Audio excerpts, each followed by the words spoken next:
Thank you very much, honorable members, for those introductions. I will hand over to the DM just to do the introductions. Honorable Nonkanyana.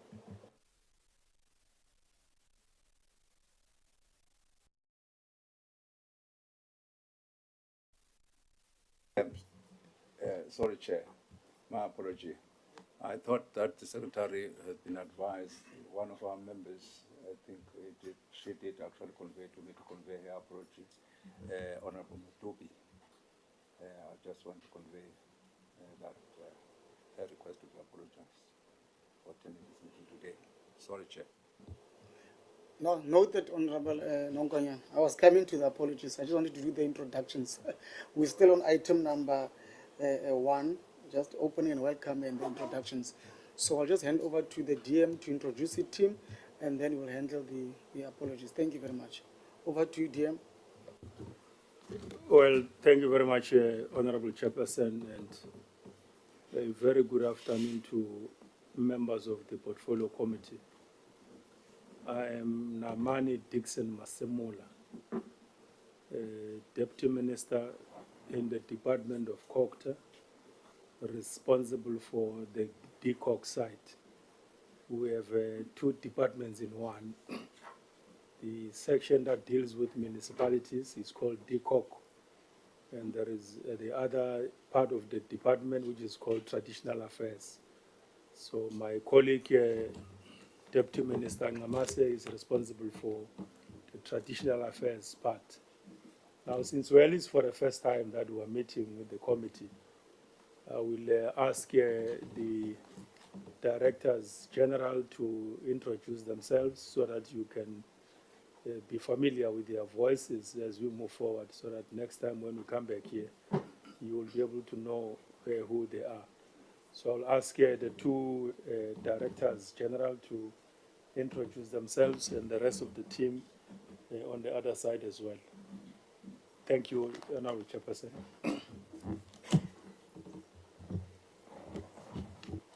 Thank you very much, Honorable Chair.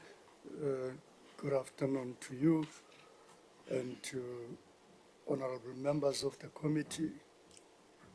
My name is Mbulelo Changana, the Director General in the Department of Cooperative Governance. Thank you. Good afternoon, Honorable Chair and honorable members, Honorable Deputy Minister and colleagues. My name is Marshal Sedipofa, the Director General of the Department of Traditional Affairs. Thank you. Good afternoon, Honorable Chairperson, honorable members of the committee, Deputy Minister, colleagues. I am Kevin Naidu. I am a Deputy Director General responsible for policy, governance and administration in the Department of Cooperative Governance.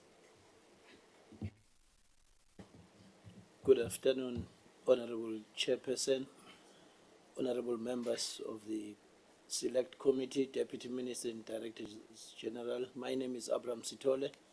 I'm in the Department of Traditional Affairs, responsible for the National House of Traditional and Khoisan Leaders. Thank you. Good afternoon, Chairperson and honorable members, the Deputy Minister, DGs, and all colleagues. I am Lindelihle Mkwanazi, the PLO in the Ministry of Cooperative. Thank you. Good afternoon, Chairperson, honorable members, DGs, and Deputy Minister and colleagues. My name is Sibongile Daukubong in the Department of Traditional Affairs, Office of the DG.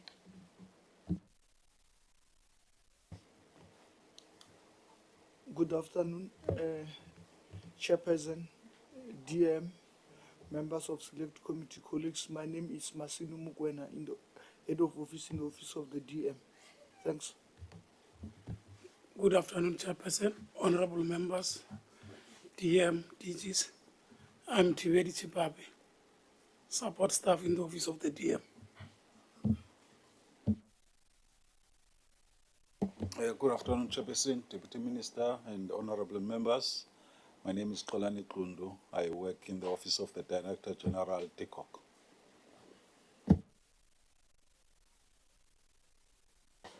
Good afternoon, Chairperson, honorable members, DM and the DGs. My name is Judy Ngosi.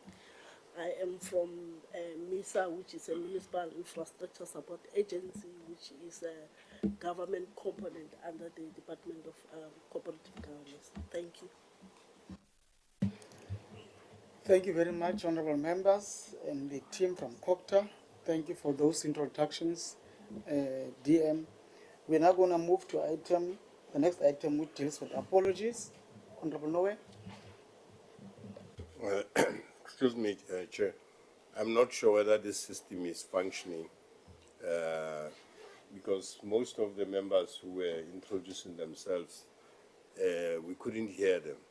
So I'm just asking if it's the question of the problem of the system, it should be attended to, because really, unless this was the softness of the voice of the, some members, but you really couldn't hear them. No, thank you very much, Honorable Noe. I also picked up the sound was going out and down, but I think maybe it's the projection of the voices. And maybe just a hint to those who will be presenting to note that members wants to hear you clearly. So let us just raise our voice and speak louder. Thank you for that, Honorable Noe. Secretary, is there any apologies from your side?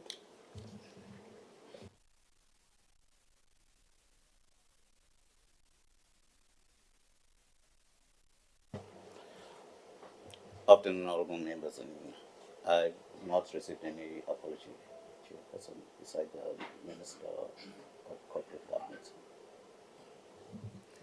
Thank you, Secretary. Besides the one that I spoke about earlier of the Minister, I want to note Honorable Nonkonyana for... Chair, Honorable Mutobi has just sent me an apology. She is seeing doctor. Thank you very much. And I just noted the apology of Honorable Zulu on the group who just said that he will be a bit late. Those are the only two ones that I have that I note of. I will need a mover for the adoption of the apologies.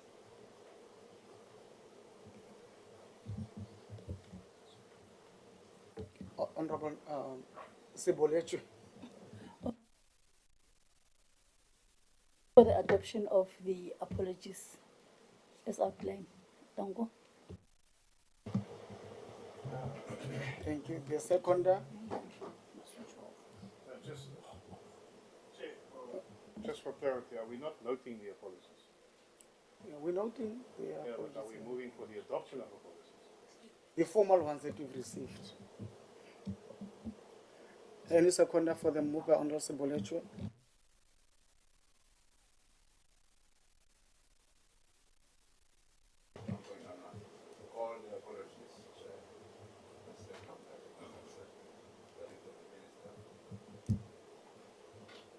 Thank you very much, honorable members. We are moving to item number 1, which is the consideration and adoption of our agenda.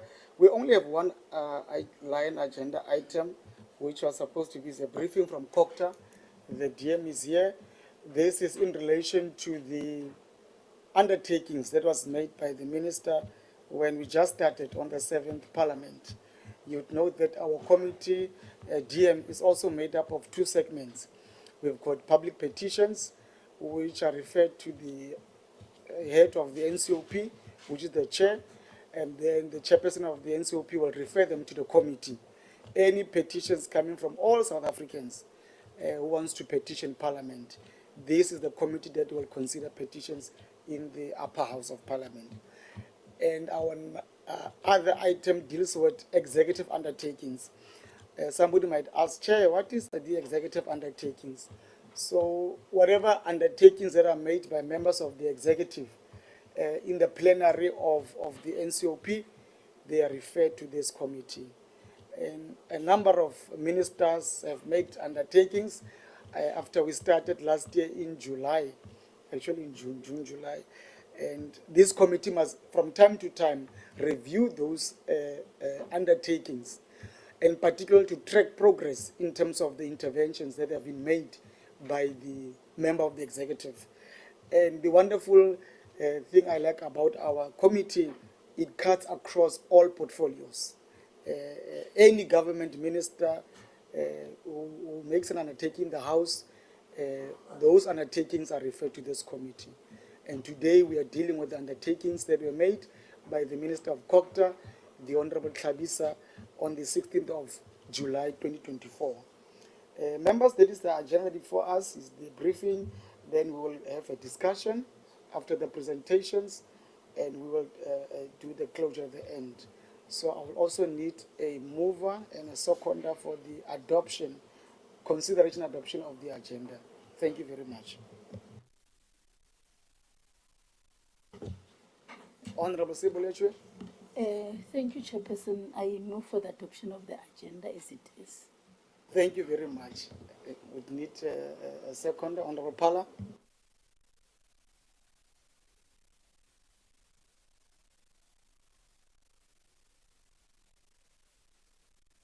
Thank you very much, honorable members. Without further ado, I once more want to welcome the team from Cooperative, and I really appreciate the working together for us. It's our first time we're meeting with Cooperative. It's for the interest of South Africans. As members of Parliament and members of this committee, we are ready to work. We have committed as this committee that no items that are before the committee will be referred or deferred. When items are brought to this committee, we deal with them decisively. We last year started with one of our first petitions, and we attended to it. And there is work, but there's now the separate matter not for this meeting. But I just want to highlight to the Cooperative team that this committee takes its responsibility very serious. And as items are presented to us and as tabled within the committee, we deal with them. And for those opening remarks, I will hand over to the DM for your opening remarks, and then you will just guide us in terms of those who will be doing the presentations. Over to you, DM. Well, thank you very much once more, Honorable Chairperson, for the opportunity as the department to appear before this committee to come and account on those specific matters that have been raised with the department. We are more than very ready to walk the committee through those items, and without any waste of time, like the two directors general have introduced themselves, and those matters obviously cuts across the two departments. So Director General Changan and as well as Director General Lipofa will be able to take the responsibility. So I'll ask DG Changana to take it from there. Thanks, Chair.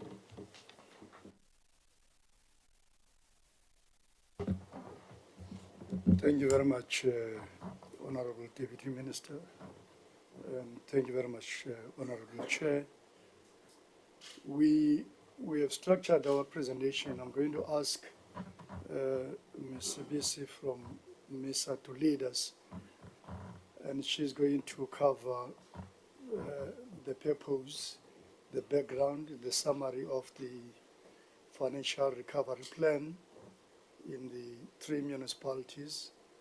She will also take us through the overview of key indicators and also spend a little bit of time on the challenges that we have experienced in the 3 municipalities.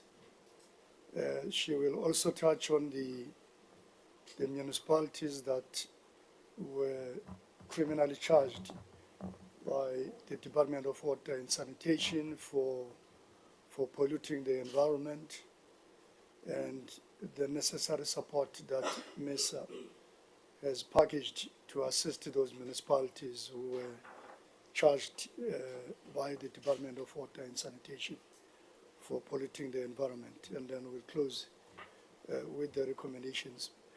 Without wasting time, I'm going to ask Ms. Bisi to lead us. Madam, over to you. Thanks, DG and DM, and afternoon once again, Honorable Chair and members.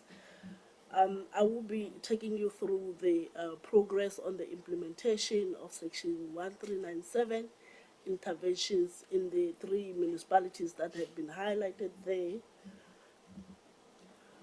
That is just giving an overview of the table of contents, which I wouldn't want to waste your time on, as I will be looking into those areas. Then that slide is just showing us the purpose of the presentation. As it has been highlighted, we are intending to update the select committee on the public petitions executive undertakings on those 3 areas that have been highlighted. First one is the progress and the reasons why the progress has been slow in municipalities under Section 139(7) intervention, and specifically the 3 municipalities which are Inokugijima, Ligwa, and Mangaung, and is focusing particularly in the areas around the finance and the service delivery. And the second part will be the progress on intensifying the MISA program to support the municipalities, and also the progress on addressing challenges that led to the criminally charged by the Department of Water and Sanitation, as the DG has already highlighted. Then that slide is around the background. What we want to do here is just a quick recap in terms of when the intervention started, the evolution of the intervention in each and every municipality that has been listed there. I wouldn't want to dwell into that because this is a recap, but suffice to indicate that it indicates some of the actions that have been undertaken after the intervention was introduced in each and every municipality. Some of the things have been reported in most of the presentation or reports which the department has done, but perhaps maybe at a high level, just to indicate that in Ligwa municipality, the intervention was introduced, and it was there was an involvement in terms of the MFMA, wherein it was evoked by national government, and after that there were a lot of activities, including the municipal council that was dissolved, and also the budget, which was more of a temporary in nature, just in line with the provision of the relevant legislations. So in the main members, these just depict the background on how they have happened, and I wouldn't want to maybe waste more time on that, as we will want to focus more on the progress or activities that have been undertaken to support these municipalities.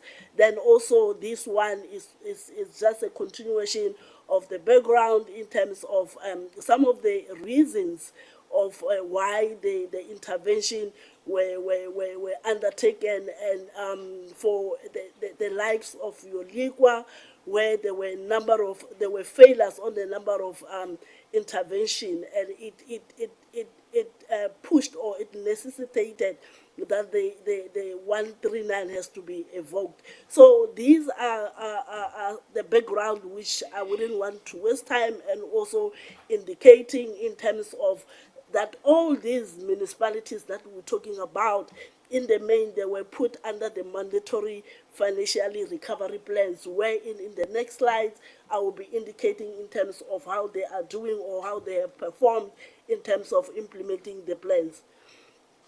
So, as I have indicated in terms of the financial recovery plans, which were mandatory in these municipalities, when we look at a summary progress on the implementation of the FRP in Ligwa as of December 2024, we will realize that they have implemented some of the actions that were identified within in the FRP. But what is also important, there are some of the actions or activities that are in progress. At the same time, there are activities that have not yet been implemented, which are highlighted in the red, and those are the areas wherein we still have to find the strategies on how we support these municipalities to still implement those areas, because they are still very critical. Then when we move to Mangaung, we can see that even in Mangaung, they are actually sitting at 10.9% in terms of the activities which they have not implemented. And what is also important or critical is also to look in terms of the focus areas, the pillars, where we have 4 of them, just to get a sense of when we're talking about the areas where they have not implemented which area. In Lingua as well, the issue of the governance was the one of the top area where most of the things or the actions that were identified have not been implemented. And when we check also in Mangaung, the issue of governance, they are also ranking top in terms of the actions or activities that have not been implemented. Then we go to Gijima. They are sitting at 17% in terms of the areas which they have not implemented. The same applies as compared to the other municipalities as well, where in the issues around the governance, they are actually leading in terms of lagging behind for the implementation. Before I can move to the next slide, suffice to indicate that generally, when we're looking into all these municipalities, we can see that the areas or the issues around the governance, they are all topping up in all the municipalities in terms of them not having implemented the action. So that starts to direct us in terms of when we have to prioritize in terms of the key areas, the focus, where we can make impact and change when we continue to support them, which are these areas which they're starting to point us that we need to put our efforts around the issues of governance. Then this slide is just to indicate some of the indicators which we have just used or which were used to determine the functionality of the oversight structures in those municipalities. And I wouldn't want to bore you in terms of the details, but these are the areas that we have looked into in order to determine or measure the progress in terms of where these municipalities are sitting.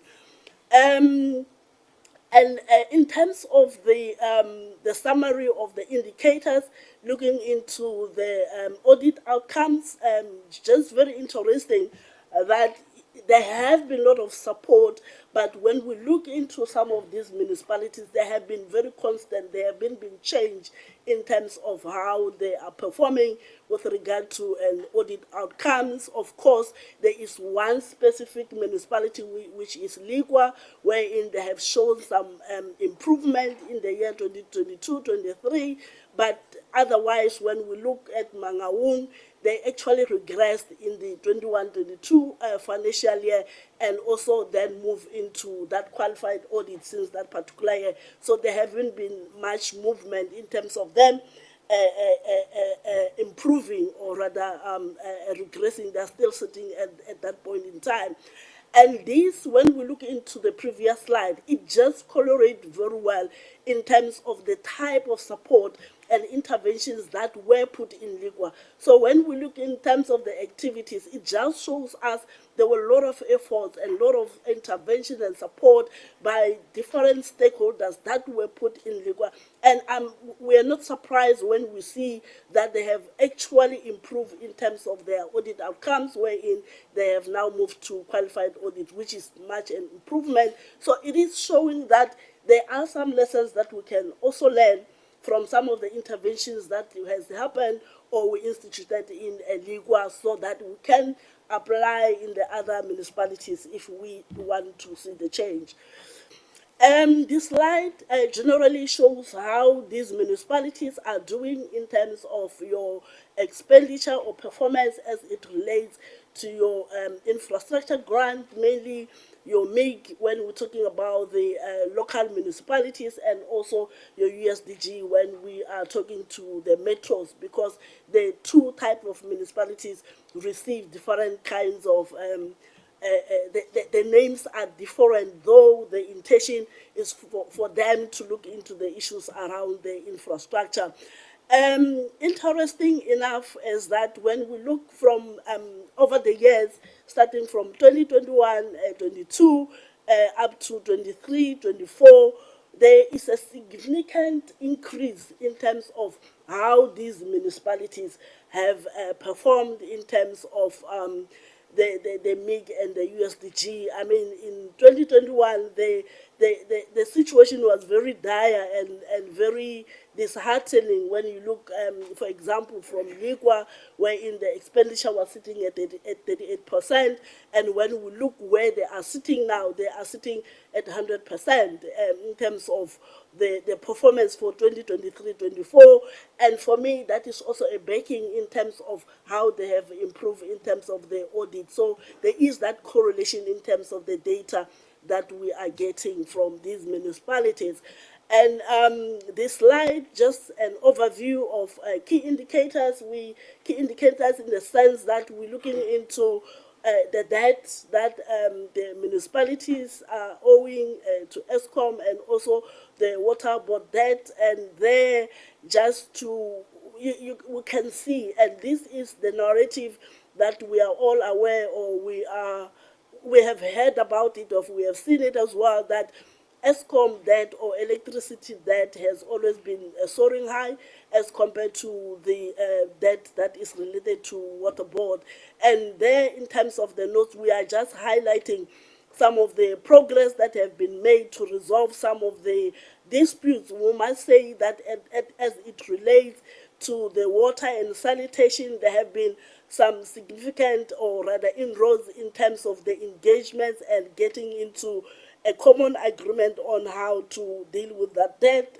The specific indication there that we have highlighted is in Ligwa, wherein they really agreed to write off a debt of 505 million, just trying to round that one off, and also indicating that in Inokumgijima, there were some of the engagements, and they have agreed to come to a particular settlement on how the municipality will deal with the debt of ESCOM, and they have been honoring their account as per the agreement that has been made or come between the institutions. So that's at a high level indication of how or where these municipalities are sitting as it relates to the debt. And specifically, we just want to zoom in two specific in terms of these individual municipalities. The first one being Mangaung, and we are now responding to the actual question, why there have been a slow movement, and what are the reasons in terms of the areas that were identified. The first one is around the service delivery. Yes, there have been support, yes, there have been intervention, but the concerns becomes why they are still not progressing as at the rate in which we want them to progress. And we are now there starting to provide some of the reasons, and also indicating what are some of the priorities that as a department we are going to put together just to ensure that we can still fast track in terms of them progressing into a level where we want them to be. So, for example, one of the areas that we have identified in Mangaung, why they have been moving very slow, is around the issues on the them not budgeting for the critical items such as the demand side management. And this is not just unique to this municipality only. In most of them, the issue of prioritizing for budgeting of things like your operation and maintenance is just a general challenge. And also one of the area is that they don't even have a plan for the water services which need to be put in place. So we have put in a number of areas there that we think is going to help us to continue to intervene or support these the Mangaung specifically. I wouldn't want to get into or name all of them, but suffice to indicate that one of the area that has come top in terms of our priority is to have the civil level agreement between the metro and the St. Lake, where they can deal with the issues of the electricity. Then still again on Mangaung, on the issues around the financial management, which is another focus area where we are looking into.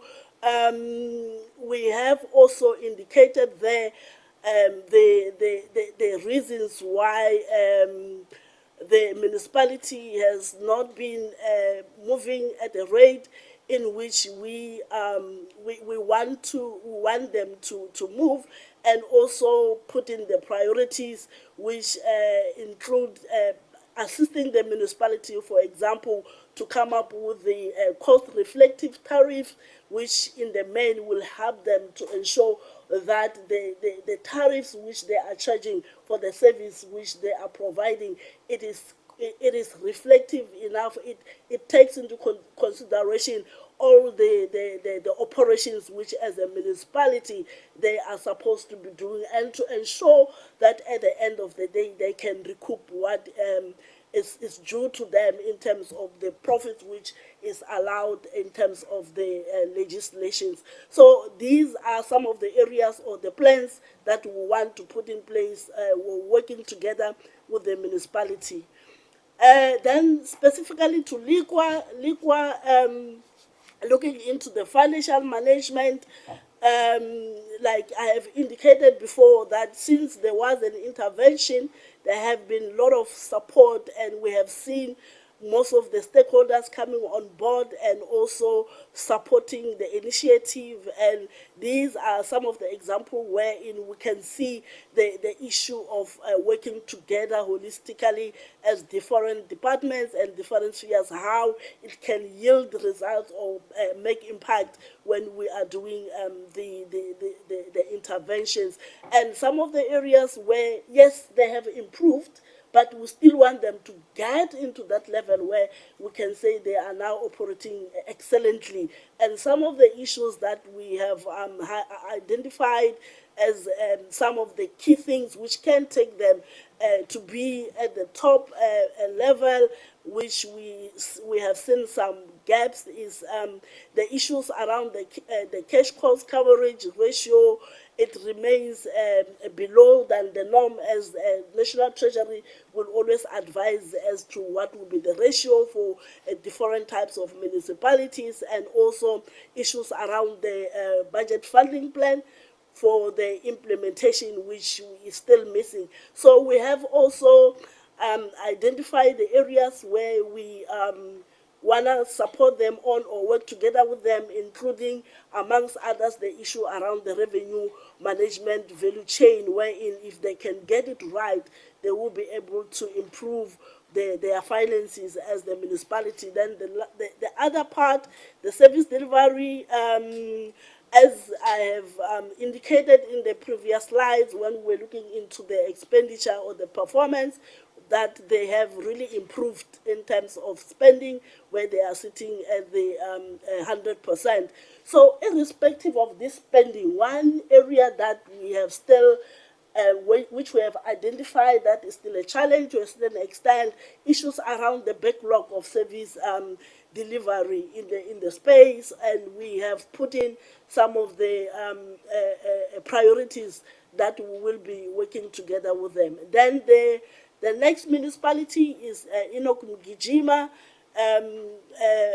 So there are a number of areas that we have identified as the gaps, and also the number of issues that we feel that if we put together or work together with them, they can try to change or they can improve, and also move into or upgrade into another level. Without wasting any much time, I won't read all of them one by one, but just suffice to indicate that this is the approach that we have taken for all municipalities where we identify gaps, and also the areas where we need to improve. And also similar, or we have done for the service delivery, and perhaps maybe to lift some of the areas here, we also noted the issue around the high electricity losses due to outdated meter infrastructure. So the issue of dilapidated infrastructure, which is common challenge in municipalities, it actually shows how it is impacting on these municipalities as well. And we have also put in some of the plans that we can support them together with other institutions such as NERSA, on how they can deal with the issues of electricity. Then that took care of the issues around the service delivery and the financial management on why there've been a slow progress and what are we planning to do as the department. Then I will move over to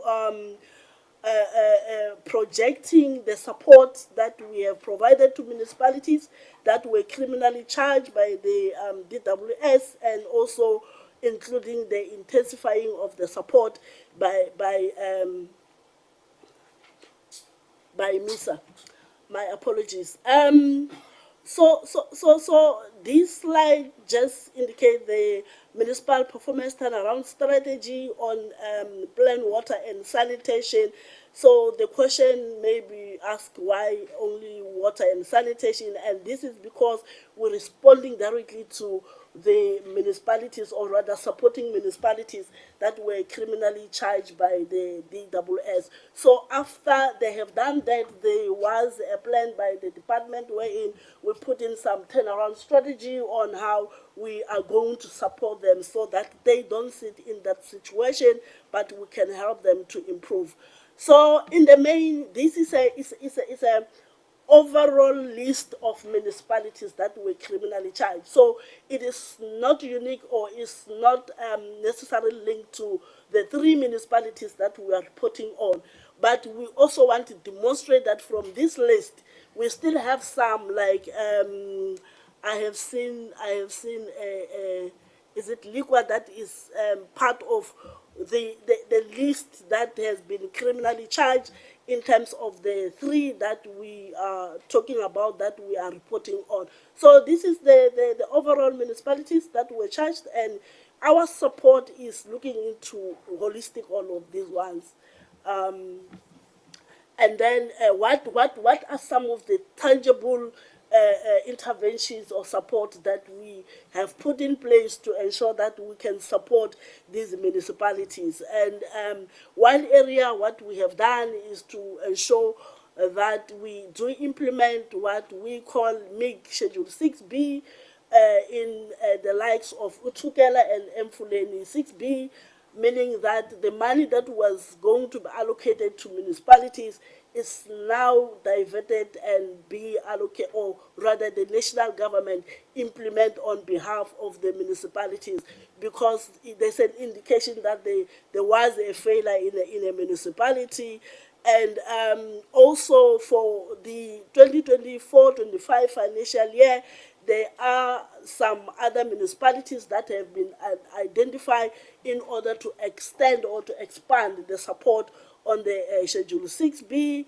And also one other area that, or rather what we have also proposed as a department, was that we also proposed that National Treasury can allow us to have a portion of the MIG wherein we can implement on behalf of the municipality, and subsequently there are some numbers that National Treasury has agreed that as a department we can utilize, just as a way or as a tool of us trying to respond to some of the challenges. And also there are technical engagements that are going on between DCOG, SALGA, and DWS, so that in addition to what the department is doing, we can also put in the capacity in place to ensure that these municipalities, we just don't do things for them, but also we put in some system to ensure that they can do things in future for themselves. And also this one is still a continuation of the 6B. I won't talk to it because I have already indicated that this is currently being implemented in 2 municipalities, which Mfuleni and Utukela. And also now we are providing what are some of the programs that we have also intensified to support the municipalities. So there are a number of things which even MISA, which is the which is the government component supporting DCOG, has put in place things around deploying the technical skills in some of the municipalities. For the 2024, there are 25 municipalities wherein deployment has happened, and also they are also the support that we do provide in terms of improving the infrastructure to ensure that they can be resilient to the effects of climate change, and 15 municipalities were also supported, and also there are some municipalities that have been supported to deal with the issues of the non-revenue water. And as we continue, there are also municipalities that are being supported with regard to incorporating the labor-intensive construction methods when they are rolling out the MIG programs. Also, there are municipalities that have been supported with the patching of the pothole, the patching of the potholes, my apologies, which is a program wherein you just see the impact and realize that some of this support, they can bring some change within the short space of time if we put our efforts together. And also just to ensure that municipalities, they can allocate their budget towards the repairs and refurbishment of infrastructure. Certain municipalities were prioritized and being supported to ensure that they can use the 10% of their MIG allocation towards that. And I won't talk on this one because it talks to criminally charged by DWS. All these responses, I have already spoken to them, wherein we are doing that through the MIG 6B, so I wouldn't want to repeat myself. And then that brings me to the recommendations that as a department we are bringing to the committee. We first want the committee to note the progress that has been made in Likwa, Mangaung, Inokugijima, to implement the Section 139 national interventions, and of course the challenges or areas or the gaps that have been presented when I was doing the presentation. The second one is the commitment and collaboration from leadership in all three municipalities following the engagements by COCTA Ministry. So this one, maybe if I can put a little bit of elaboration on that. So in addition to all this technical support that we have been providing, there have been also the number of engagements at the political level. The minister and the deputy minister have been going in all these municipalities so that they can get an agreement and also a buy-in and a support from the political leadership in the municipalities on the areas that needs to be done. And those engagements have really yielded some results, because we did get the buy-in and also the support and also the excitement in terms of them having to refocus on the things that are most important for the communities. And also the reasons that we have provided for the slow movement, and that while national government has removed the national cabinet representative in Likwa and Mangaung, the interventions are still taking place, because there is still a need for us to still support them so that we can help, or rather reach out, or rather ensure that the community still benefit from what the Constitution is saying they need to be looked after. And also that these interventions are implemented by the municipalities, and progress is monitored through monthly reports and intervention war rooms that sit on a regular basis, and also the oversight structure that have been put in place specifically in the Inokugijima, just to monitor the progress in terms of the interventions. And lastly, the Deputy Minister of COCTA and Finance with the sector counterparts will be engaging with the political administrative leaderships of Mangaung Metro during March in 2025, just to look into the to look into some of the assessments of the status of the implementation in terms of the Section 139.7 that has been instituted. And that brings me to the end of the presentation, members. Thank you very much. Thank you very much, Judy. Maybe before... Sorry, Chair. Honorable Kotze? Chair, I don't have a copy of the presentation that was just provided.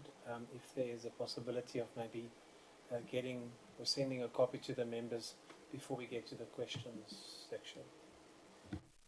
Honorable Godsell noted, Honorable In fact, just to add, Honorable Councillor's concern, we have the similar concern. There is a document that has been circulated, but it is not the same. It contains some, but some are not there. That's the only thing that I want to add to Honorable Councillor's concern. I actually support it as well. Thank you, Chair. Thank you very much, honorable members. I've also noticed that I was saying to the secretary, committee secretary, that the presentation that I went through is not similar to the one that is being shared, and it's a concern for us because we are a progressive committee.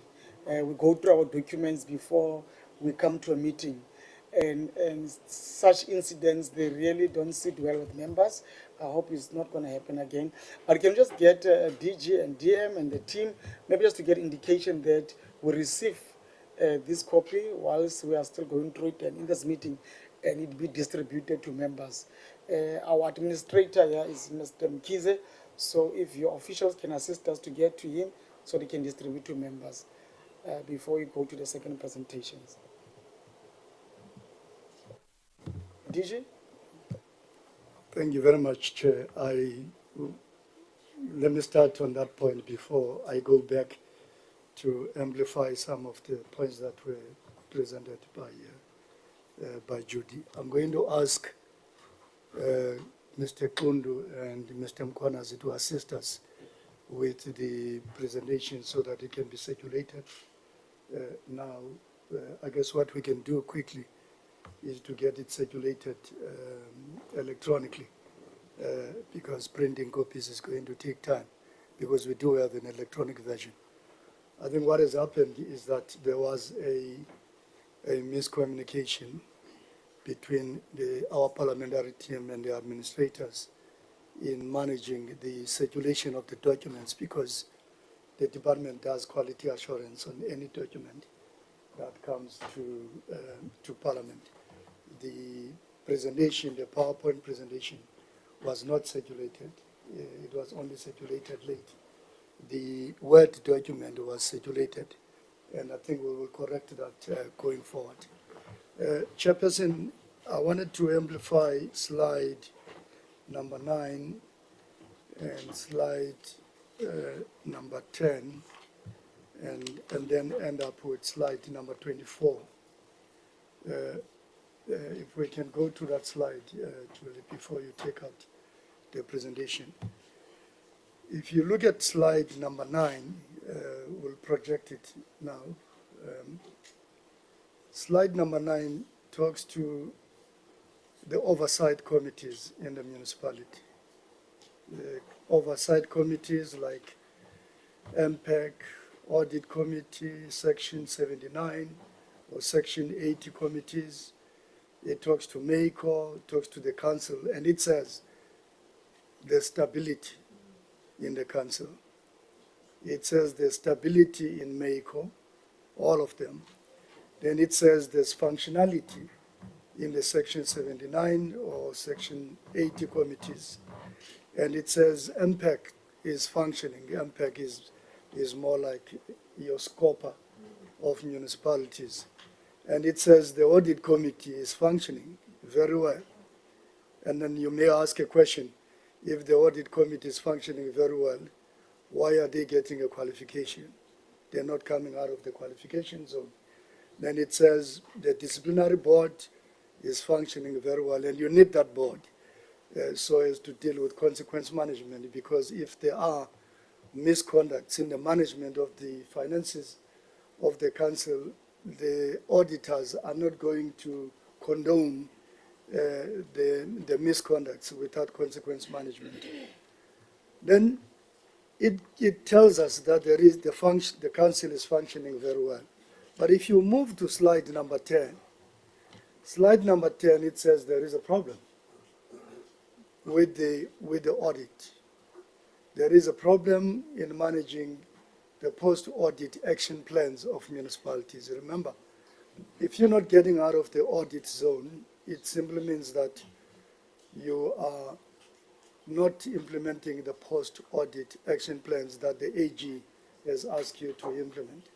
You may argue that at least they have moved out of a disclaimer to a qualification. All of them, the three of them, are now qualified. They are in a qualification zone.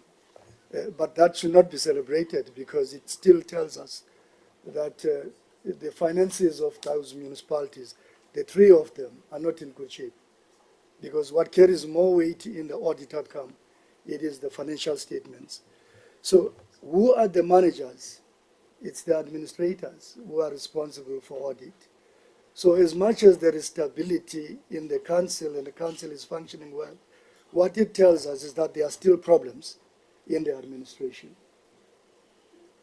And therefore, the council has to pay attention to the post-audit action plan, and the people who implement the post-audit action plan are the administrators. So in the administration, we still have problems. That's the point that I wanted to amplify. Council is functioning very well, meetings are happening, but we still have serious challenges in the administration. Then I wanted to end with slide number 24, if you can go to that slide. It is the colorful slide about the criminally charged municipalities by the Department of Water and Sanitation. You're probably asking, criminally charged for what? They are criminally charged because they are polluting the environment. In these municipalities that we have listed here as being criminally charged, it is because the sewer network is not working in these municipalities. So they are releasing raw sewer into the streams. And if you're releasing raw sewer into the streams, it means you are polluting raw water. And it becomes a vicious cycle. Because if you're polluting water because sewer is not working well, the sewer network or the sewer treatment plants are not functioning well in a municipality, then you're polluting raw water, and that raw water which is polluted ends up in dams. And if it ends up in the dams, then the Department of Water and Sanitation will then sell that polluted water to the water boards. And the water boards are going to spend a lot of money to treat the polluted water. And then who pays at the end of the day?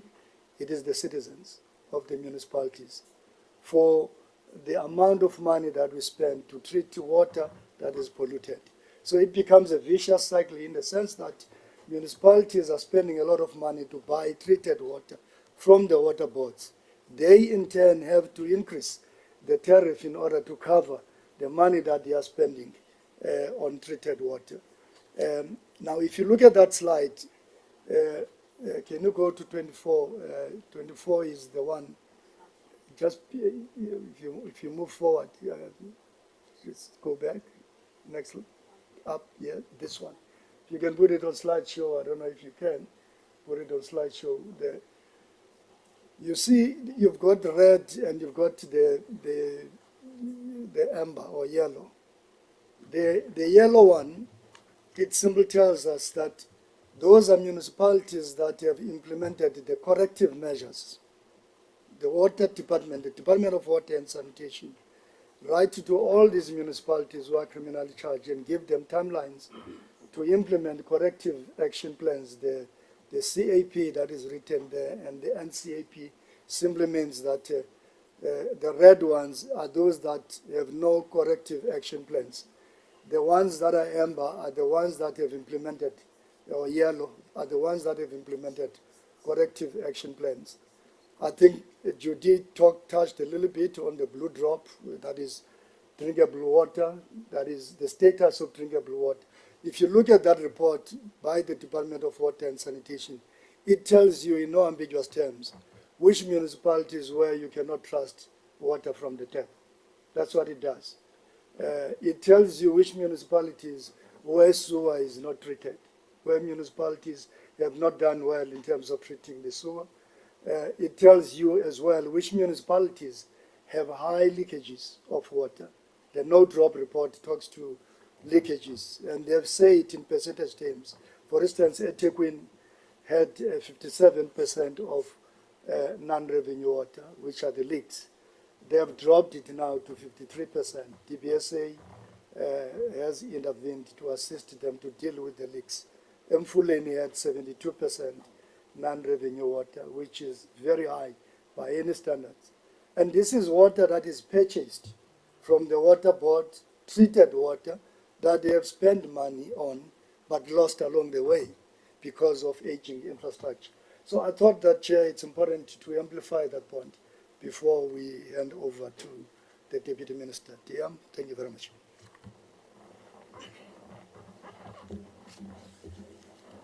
Well, thank you very much, DG, for those additions to the report that was presented. I wouldn't want to go into my remarks or comments on the reports now until honorable members engages the report, raise questions. We'll then be able to come back and provide a detailed account on what would have been raised. But equally important, I suppose, through your permission, Chair, maybe the second report, the DG is ready to take the committee through the report. We'll await your guidance whether you want us to present the two reports or you want to engage one and thereafter come and take the second report.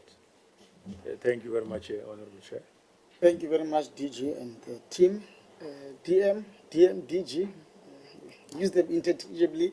Members, I will propose that we deal with the second presentation. I note that our members have been making their notes. We've gone through the report. It's just a pity now the presentation differs from the one that we had. But I know my learned members have made their notes that they will post to the department. So DM, if you allow members, I propose that we go to the second presentation and then we will deal with them once they are done. Over to you, DM, to your DG. Thank you very much, Honorable Chair.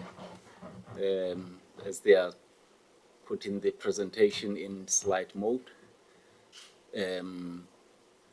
there are two main issues that we are speaking to in this presentation, as per the letter that was received from the committee, in line with the commitments that the Honorable Minister made to Parliament. So if you could just go on to pass the slide as well, this is just the purpose to indicate the first issue. The first issue related to the establishment of provincial initiation coordinating committees. At the time, the Minister made a commitment that we will ensure that all the remaining PICCs are established. We indicate in the slide the legislative provisions that speaks to that commitment that the Minister made, which is the Customary Initiation Act of 2021. And it is in that act where you find that the provision that talks to the establishment of committees that are responsible for coordination and oversight, where customary initiation is concerned. First is the National Initiation Oversight Committee at a national level, which has been established already, and indeed by the time the Minister delivered the address that it had been established. And secondly, which is where the commitment now that was made on the day becomes relevant, is in the second bullet, which is about the provincial initiation coordinating committees. And we just indicate in that third bullet the important responsibility that these committees have. At the time, we had all the PICCs that had been established with the exception of KwaZulu-Natal, and we just indicate to the committee that last PICC has since been established, so which means that as we speak, we have the full complement of PICCs that have been established as per the commitment that was made by the Minister. That is in terms of the first issue. The second one goes to the next slide, which is a much more difficult one, as honorable members would appreciate. It's with regard to the killing of traditional leaders. And we just make some remarks there in terms of the concerns that have been raised, that these are more prominent in the three provinces of KwaZulu-Natal, Mpumalanga, and the Eastern Cape, particularly in KZN, as the statistics would show, and we reflect on those numbers there as they get received from South African police in terms of those cases that have been reported. And we indicate the work that, as we work with our colleagues in KZN, it's being implemented, that work that is being driven by the Department of Community Safety and Liaison to intervene in these problems. We also indicate from the reports what some of the causes that these are attributed to: leadership disputes, land disputes, business interests, and in some instances crime in general. And of course, those instances where there are reported allegations of assassination attempts. This table just shows the statistics in terms of the breakdown. Of course, the numbers then keep changing depending on the reports that we get from the South African police. On the next slide, then we indicate the work that is being done. There is a task team that we established between ourselves and the top leadership in the South African police to make sure that we address, come up with interventions and measures and advice on the work that needs to be done here. So there are a number of interventions that are being explored there. One of them is that of engagements, which have started already with the Department of Land Reform and Rural Development, to look at alternative mechanisms that can be used and pursued to deal with dispute over land. And secondly, as advised by SAPS, is that of enlisting the assistance of State Security Agency so that they can complement the crime intelligence work that has been done to help understand, get more information and get to grips with this problem of the killing of traditional leaders. And then, of course, a much more focused one that we have at the moment that we are assessing, of course, it's got cost implications, is that one on the provision of security to traditional leadership. We've got the various levels there that we are particularly looking at, the levels of kings and queens, principal traditional leaders, and then chairpersons of the National House and the provincial houses as well. So there's work that is advanced in this area around the costing, and certainly there are discussions that are taking place at the moment between our teams and our counterparts in Treasury around that as well. And of course, as advised by SAPS, there is this area around the training of local community members who can then be part of the rural safety structures in the different provinces. At a provincial level, what SAPS has done was to establish task teams that will then deal with the cases that have been reported. This is work that is ongoing, that SAPS will be able to report on in terms of the detail of each case and how far they are with each one of the cases. They've also introduced this concept of traditional policing, which they are working on in 4 provinces: Limpopo, KZN, Eastern Cape, and Mpumalanga. They've been embarking on a lot of assessments taking place in those provinces, which just reflects the date in 2024, post the commitment by the minister, when those assessments were made. And of course, once again, we reflect a little bit more about the work that has been done by the Community Safety and Liaison Department in KZN, where they've established the rural safety structures in 7 districts. And then, of course, in terms of that specific unit that has been established, the Community Intervention Safety Unit, established in KZN, and it is understandable that we see more work being done in KZN, because that table on statistics show that the numbers are higher in KZN compared to other provinces. And of course, the workshops that have been done already, focusing on safety and security matters in rural areas. What our colleagues in SAPS have also embarked on is to do a deeper analysis of the case dockets, because they want to then see if they can discern trends and patterns from those killings, and then they will be able to advise to shape the strategies forward. That is the work that is being done, is ongoing work when it comes to this particular area, Chairperson, and that's the update that we are providing to the committee. Thank you very much.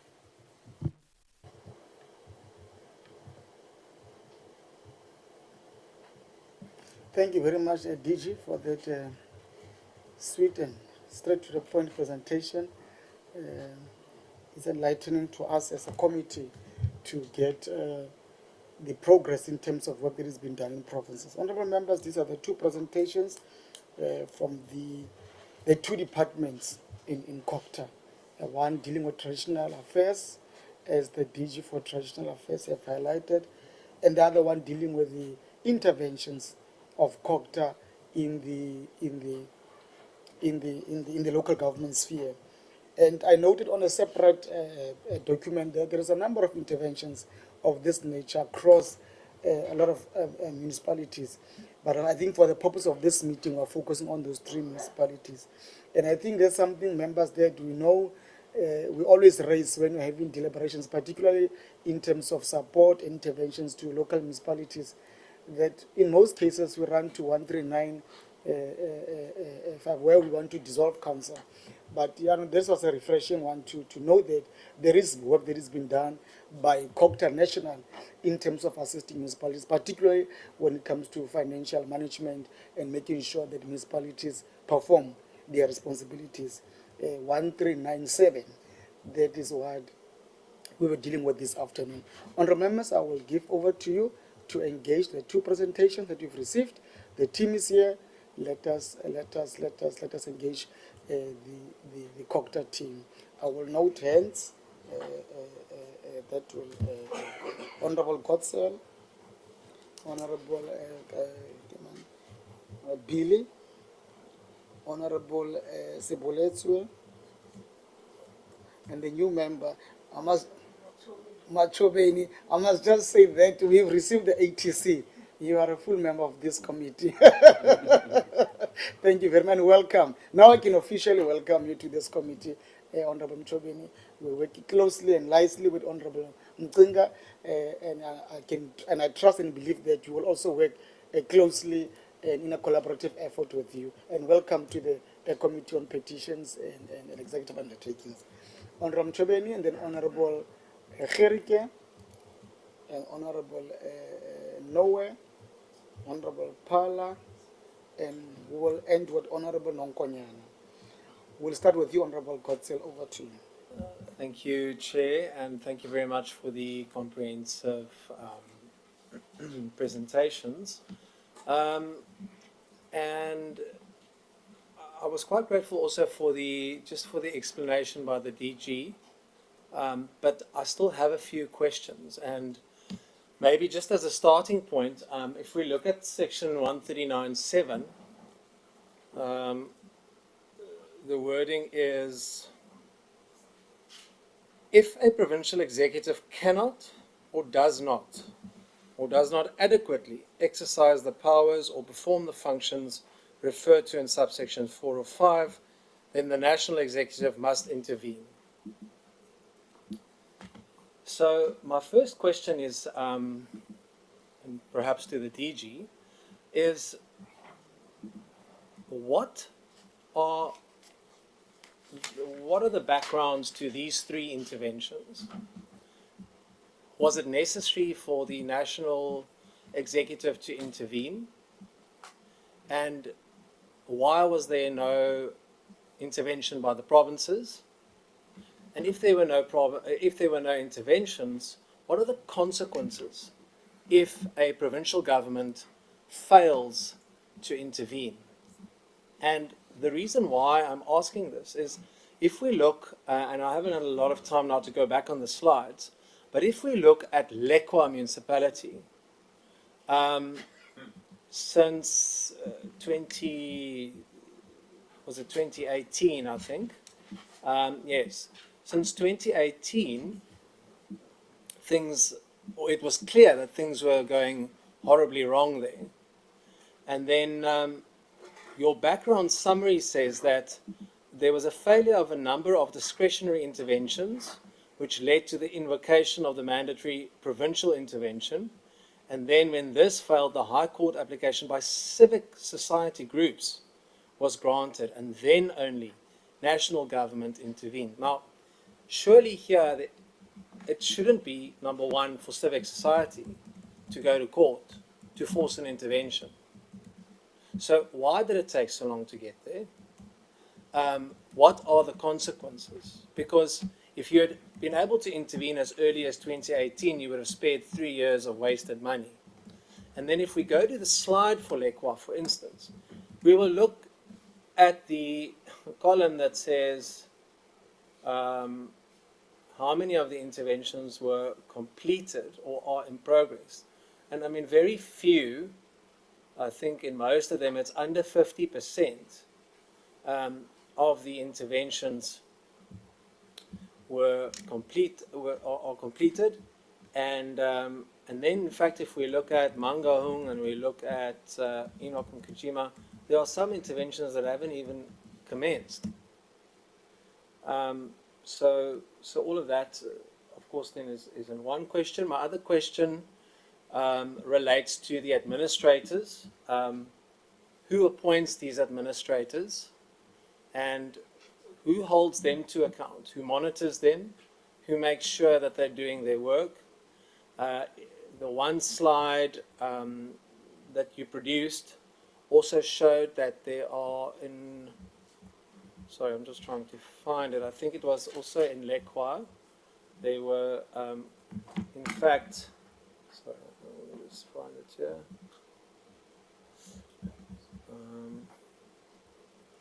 Yeah, I think it was Enoch and Kojima. So the outstanding debtor balance has increased. The current available cash remains insufficient. The quarterly collection rate is 61%. Total creditors increased. So, I mean, who monitors what the administrators do, who appoints them, but also at what point do you then decide whether in fact they're making a difference or not? I'm interested also to know about the slide that spoke about the assistance to municipalities to patch potholes. I think potholes is a clear sign that the municipality have for years not done its work because it hasn't maintained the roads. So, I mean, surely there's a bigger education to take place there than to try and patch potholes, especially when you sit with this amount of debt. Although I'm sure residents are very grateful for that. And then I'm particularly interested in Enoch and Kojima. I recall this might be I might be confusing the district and the actual municipality, but there was a sports field built back in 2021 at the cost of 15 million rand, and it was definitely not worth even 500,000 rand. I know because I visited it myself, that there was a huge media storm about it at the time. I know it was referred to the public protector. So what is your department's role in supervising these kinds of massive wastes of money, of taxpayers' money? And what are the consequences? Is there any retrieval of those funds that could perhaps help with the debt? Chairperson, I haven't had time to go through all the slides, so I'll stand over to, I'll let the rest of the committee ask questions. Thank you, Honourable Kotsel. Honourable Billy. Thank you very much, Chairperson. Let me join my colleague in welcoming the presentations. I think they were quite informative, and thank you for taking the time to appraise the committee. Mine is quite brief. I think there is something that the DG mentioned with a great emphasis, which spoke about the administrators or municipal management in all of this. And he went on to speak about the councils, that in some instances you find that councils are beginning to work, but you find that in terms of the administration, there isn't any good progress made. Now, mine is to, and you spoke about consequence management. Mine is to try and dive a bit deeper into that. And maybe if you can appraise the committee on what steps do you take or what measures are available to you in dealing with mainly the wrongdoers or the people that are responsible for these ongoings, particularly on the management and in some instances politicians who are responsible. Now, I just want to understand, in terms of these mismanagements, what specific consequences have been imposed on officials and political leaders in this. And also, I mean, there's a mention of MPEG, which is part of or should be playing an active role, but you find that they also do not step up and do their oversight role the way that they should. But really, it's just the specific consequences in place measured with along the audit reports that come with post-audit action plans. I think it was said in that way. And how all of this interlinks, and what is your role, and what are you doing specifically? What have you done to address and ensure that there is accountability and your efforts to assist and stepping in they are proper. The second point, the issue of water and electricity losses is it's for example, I think there was a mention of eThekwini losing 56% of its water, drinkable water. Now, it's not something new. Being a resident there, having been a councillor there for many years, that has been there for the longest time. It continues to go on up until this day. The city loses just over 600 million on a monthly basis due to those losses. And it's not just leaks only. It's about the infrastructure which has been left unattended for many years by political leaders, by management of these municipalities. It's not been done. The infrastructure has not been done. The same applies with electricity. There's been, we've post 94, access to electricity and water was extended, as it should, to many areas that did not have in the past. But what was not done is to ensure that that infrastructure aligns with the amount of demand and the distribution networks. And that was also a huge oversight.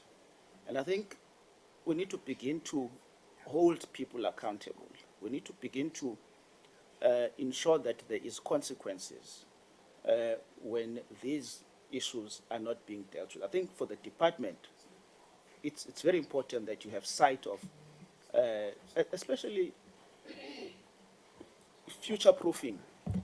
So you might be assisting now, but what steps are being put in place to ensure that once these interventions are put in place, how do we ensure that in the future there isn't neglect, as we have seen in the municipalities that we are dealing with here, but in other municipalities? The real fact is that there's been a clear neglect. There's been great oversight by management and politicians. So if maybe you can just appraise the committee so that at least we are, we are able to not just intervene when there's a problem, but also have foresight on what steps can be taken to ensure that those problems don't re-emerge at a later point. Thank you, Chair. Thank you very much, Honorable Billy. We are going to give the Honorable Ruth Sibolechwe, Jane Sibolechwe, my apologies, the opportunity to pose the questions. Over to you, member. Thank you, Honorable Mokai. I wonder who's Ruth. Maybe it's one of your Valentine's people, but it's okay. I want to indicate that I'm partly covered by Honorable Gotzel and Honorable Billy. One, on the issue of interventions by the provinces.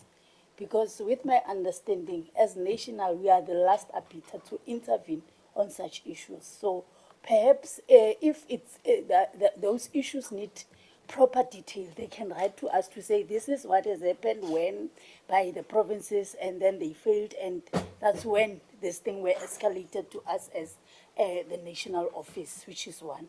Number two, on the issue of consequence management, I believe as this committee, we are very interested on knowing who are these offenders within our system.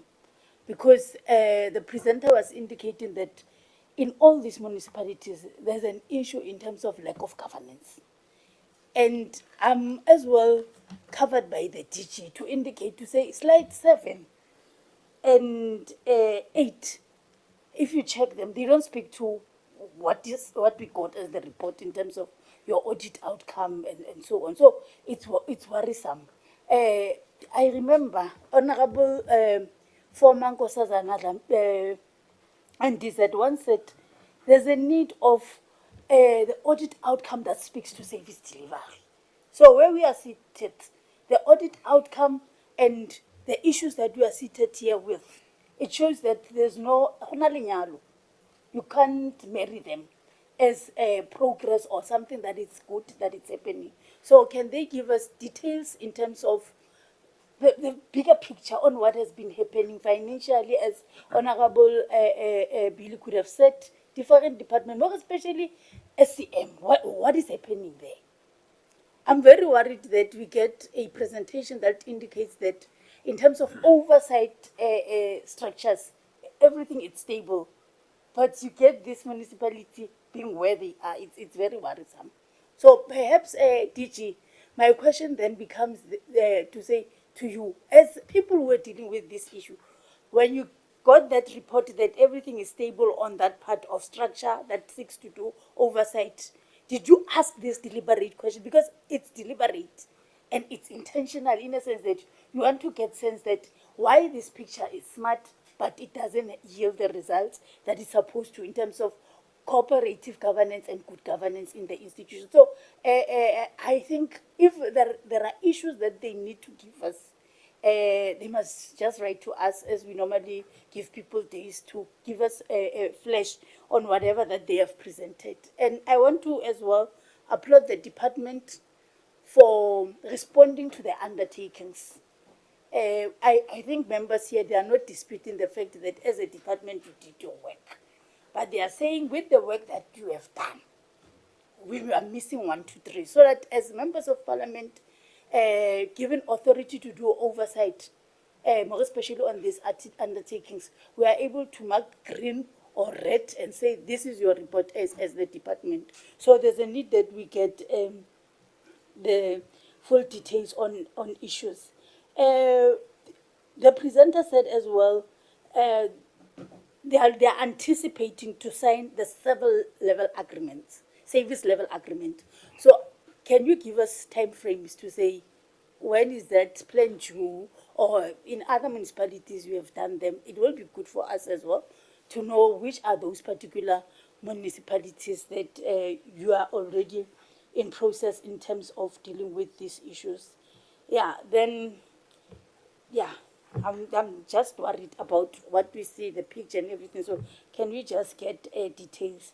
And perhaps, Chair, on the issue of establishment of provincial initiation coordinating committees, can we just get a picture as well in all our provinces, because we are coming from different provinces.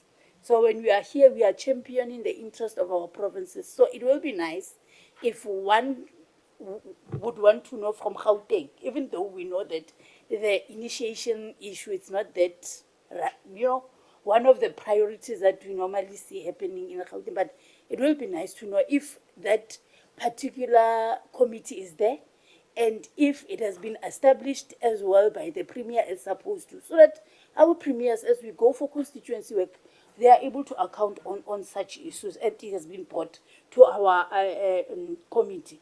Lastly, Chairperson, on the issue of killings of traditional healers, I want the department to send us the specific demographics, because we cannot assume that all these people who are being killed are men, or can we just get the demographics on and as well the age, so that we are able, when we speak on safety and security issues from this level, we are able to speak to such issues and reprimand where necessary. And lastly, I want to check the role of Contralesa, and plus we have two members here who are part of Contralesa.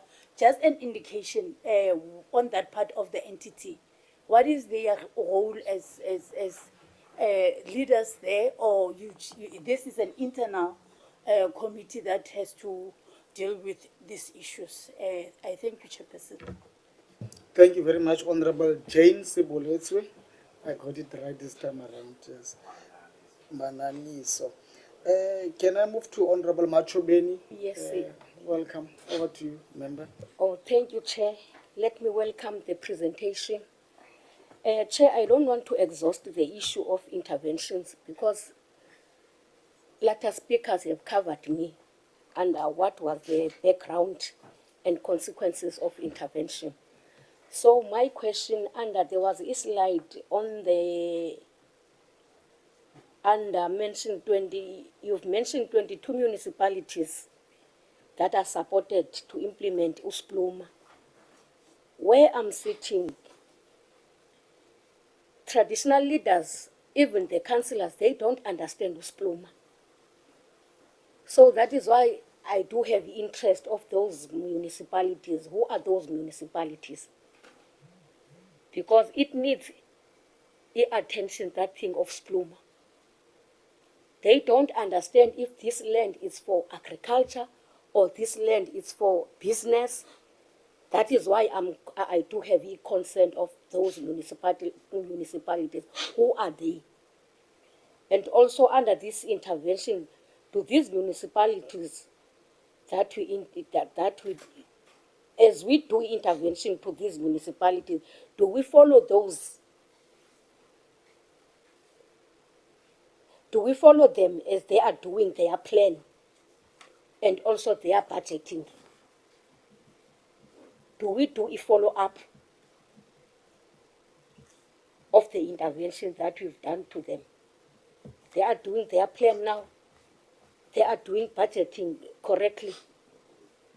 Thank you, Chair. Thank you very much, Honorable Machobeni. Honorable Gerika. Yeah, thank you, Chairperson and colleagues. Thank you to the department for giving us a view or preview on what is actually happening in those municipalities. We are more educated now and understand more of those issues. But while I was watching the presentations, looking at the presentations, I got all the more worried about the disconnection between the political executive and the administrative executive. It is evident in the budgets, in the oversight, in service delivery. It would appear that there's a huge, massive gap, and that these executives miss each other. Now, it is a huge point for us as the EFF, because it's pointless when you make all these wonderful decisions in the municipal council and you create hope with the general public, those communities, and those things do not realize on the ground.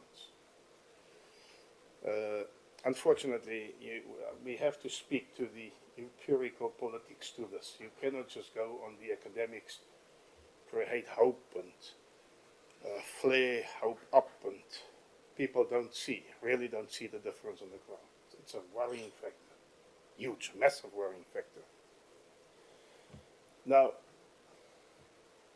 I'm also worried about the sudden, if I can call in inverted commas, intervention of your 139 instead of cautiously, carefully considering your 154. Because if you and I submit respectfully, if your office bearers, your political office bearers and your administrators do not have the necessary education on that field, you cannot just simply jump to a 139. It's fine, you can have a degree, but it does not necessarily mean that you understand local government.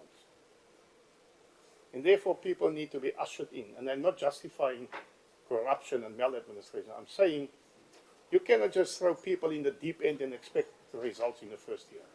And then come up as an auditor general or your oversight committees and say, oh, we caught this guy and we criminally charged him and blah, blah, blah, and making news about this. It is not fair.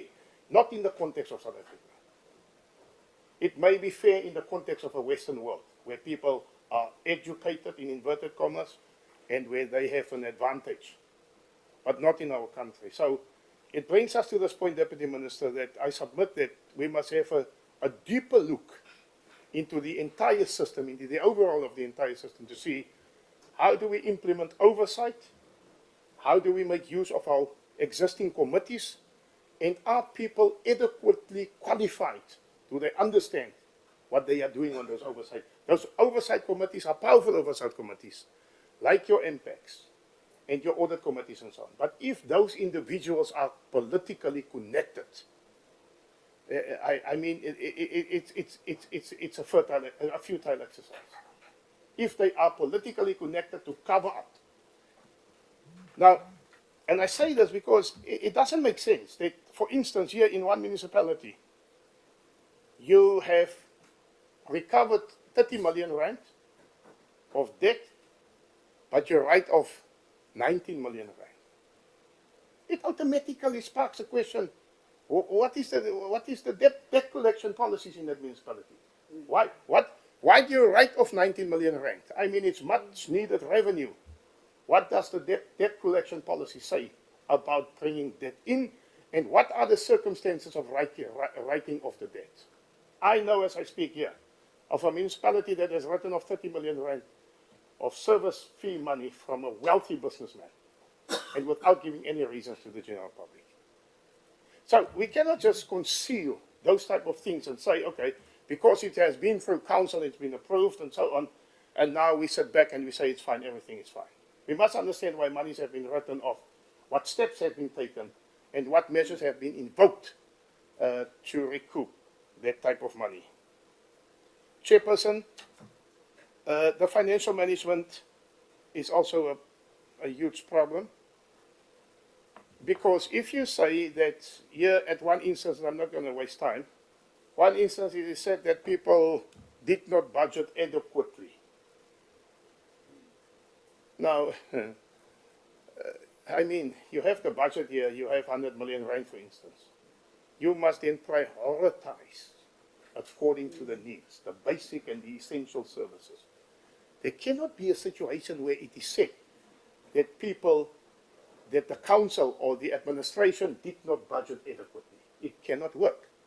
Then there must be dire consequences for such individuals if they don't understand how to budget and how to prioritize essential and basic services, because it's all about the general public. If you take, for instance, the 2030 National Development Plan, and you see what's happening here, this is just an example of municipalities, Deputy Minister, of what's happening in our country. There are many more.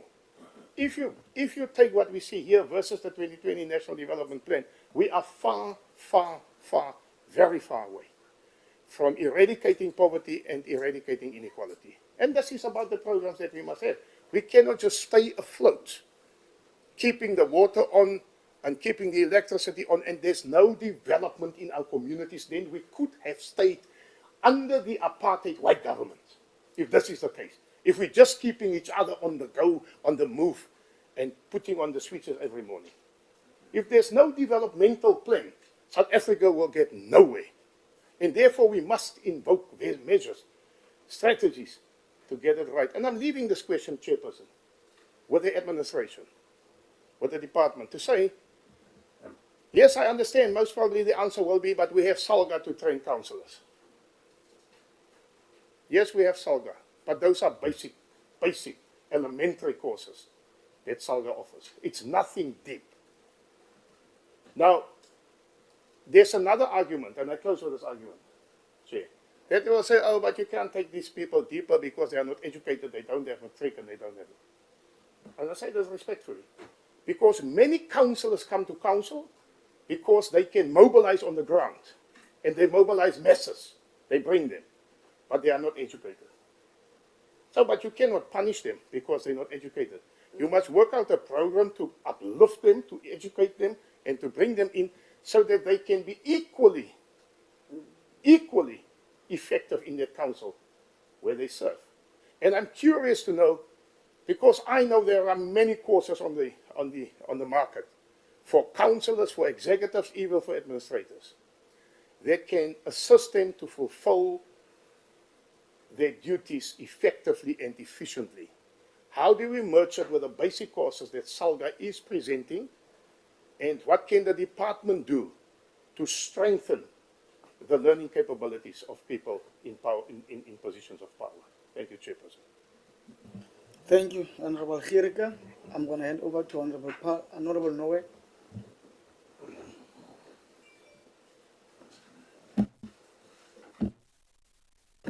Thank you, Chairperson. Dear, on a lighter note, I often stop and ask myself, if you and me, we were still in local government, what could be the situation? If I look back then, when we were there, and compare, I often ask myself that question. And my questions, DM, are not going to be really dealing with this operational matters, because really I take them, some of this report as much as is a feedback based on what the minister said, but they are more located within the department than at the level where we deal with policy and regulations, if you like. Chair, my main concern looking at the reports compiled by MISA and looking at the information, I'll make one example to cover what I'm saying because it's applicable to all the 3 municipalities on the slow-moving activities. And I picked up Mangaung under service delivery. The municipality is not budgeting for the critical items. Just underline. If the municipality is not budgeting for critical items, then what are they there for? But coming back, in the bigger picture, we have created MISA in terms of the Act. Now, if you look at the mandate of MISA, it's support and assist, support and assist. That's all what they have been established for, support and assist. Now my question is, if you employ such high-skilled people just to come and support and assist, but you want service delivery, at the level where the service delivery is supposed to take place, you employ weak people. And then you employ skilled people, pay them high just to come and support. Now, my question maybe going forward, who would like to know what is it that MISA is doing in their support and assistance? And what is the feedback? Does the feedback say what we have established MISA for, giving us the value? And if it is giving us the value, why are we sitting with such a report? We are talking 3 municipalities now, but we know it is applicable to the whole country. Now, I want to check DM based on this, whether are we getting value for money for having MISA? Because MISA is giving report of its role as far as supporting and assisting. But the report still shows that it's another undertaking. After some period, we'll still have to receive a report that says, is now Mangaung able to budget for critical items? Is now Mangaung able, or have they developed the plan for, the master plan for water? Now, if they don't have now, on the basis of what are they, running the water provision in Mangaung if they don't have the master plan? Now, hence I'm saying the critical question is, what are we dealing with? Are we dealing with looking at what people employed to do the work and they're failing to do the work? Now, instead of dealing with what you want for the results, instead you say, no, I'll come in and assist and support. But your support is temporary. After some time you leave.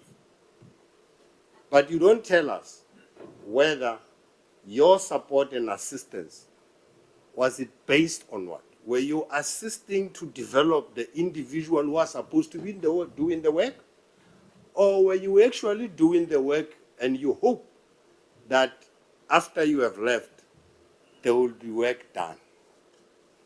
But the results, as the DG said, still says people don't come out of the unqualified reports. It's consistent.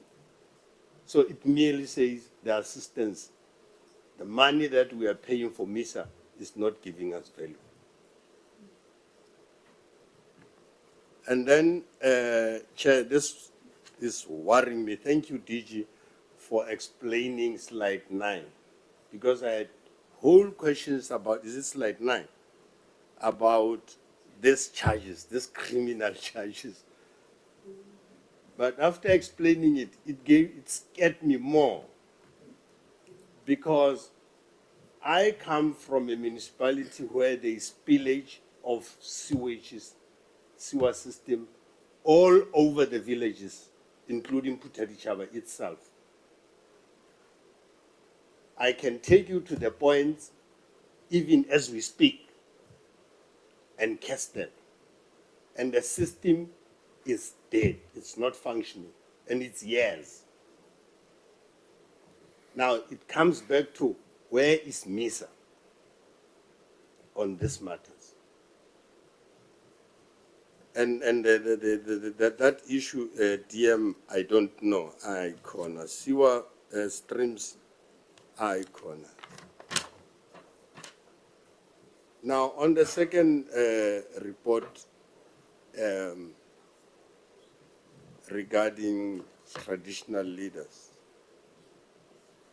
again, I would have loved to hear beyond the processes, report on processes.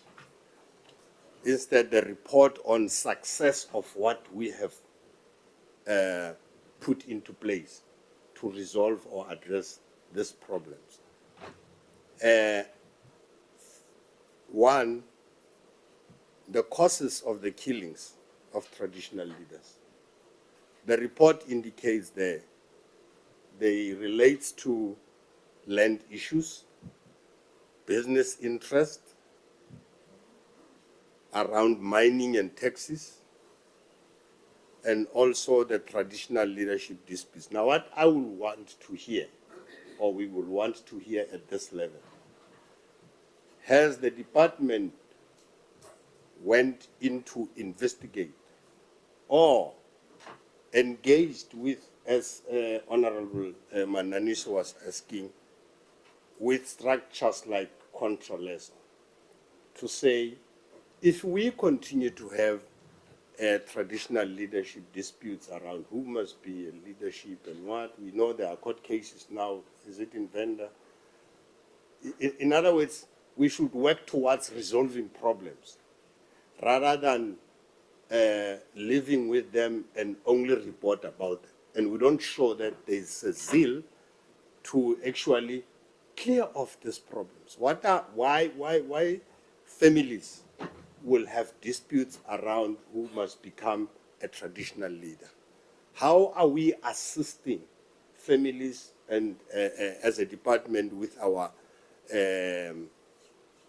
knowledge to try to minimize these disputes which leads to killings of traditional leaders? So it goes with others, the land issue and the business interest. Has the department ever engaged anyhow with, say, the Department of Mining and also Department of Transport to look at these disputes around mining and taxes in order to assist and zoom into ensuring that you minimize that these things should lead to the killing of the traditional leaders? Of course, we will be interested going forward from the report of the deeper analysis of the dockets, because I think there will be a lot that comes out of that at this level where we develop policies and laws which can perhaps assist. Lastly, Chair, the PICC, or before the PICC, maybe other colleagues will deal deeper with that. The rural safety structures, as I said, for me, it's about giving us feedback whether they are actually making or achieving what we intend them for. This is very important, DM, because after the killing of the 2 policemen in Kwakwa, I went to see the station commissioner and try to establish this very same issue. To what extent are they engaging with traditional leaders because the crime happened in the traditional area? And you find that the structures that were intended to establish a healthy relationship between community and the police stations, your police forums and so on, there are no longer committees that are intended for what needed to be achieved. I've been involved there, and I'm saying this with authority, because there are now structures of organizing events. There are not structures that are actually dealing with assisting to deal with matters of crime. I've been to many events, schools, organizing events with traditional leaders, and matters that are discussed there has got nothing to do with crime. If they have, it's just for the police who is in charge of the structures to tick the box, I have made a report. They will forever call you for these events, but they never have programs for dealing with issues of crime on the ground. Then I was asking the station commissioner on this matter of the policing concept, which has been implemented in 3 provinces, which we would love that it should be actually go through all out the provinces, whereby you can begin to train people who will be, what is it? street patrollers who will then be accountable to the traditional leaders, but with all the resources that are necessary, rather than having just community people who are just a committee and then they only meet when there are events. They never have even community meetings to discuss issues of crime. The PICC, very briefly, finally, Chair, as it is says in your report, DG, it's a structure which is established in terms of the Act. And as a result, their accountability is to the Act. And they are removed from the matters of cultural issues on the ground. Their interest goes as far as what the Act says we must do.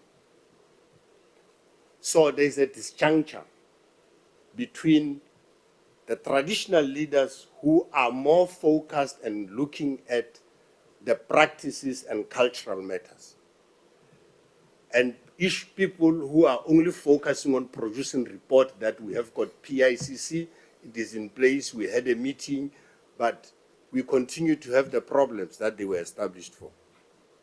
So I think it's high time that if this act is anything to help, to assist in the initiation matters, if you go down to the local traditional leaders, I work with them, they don't know anything about the aspects of the act or the provisions of the act. But this act is intended to assist them to minimize deaths resulting from the initiation schools. Now the act is there, they are here.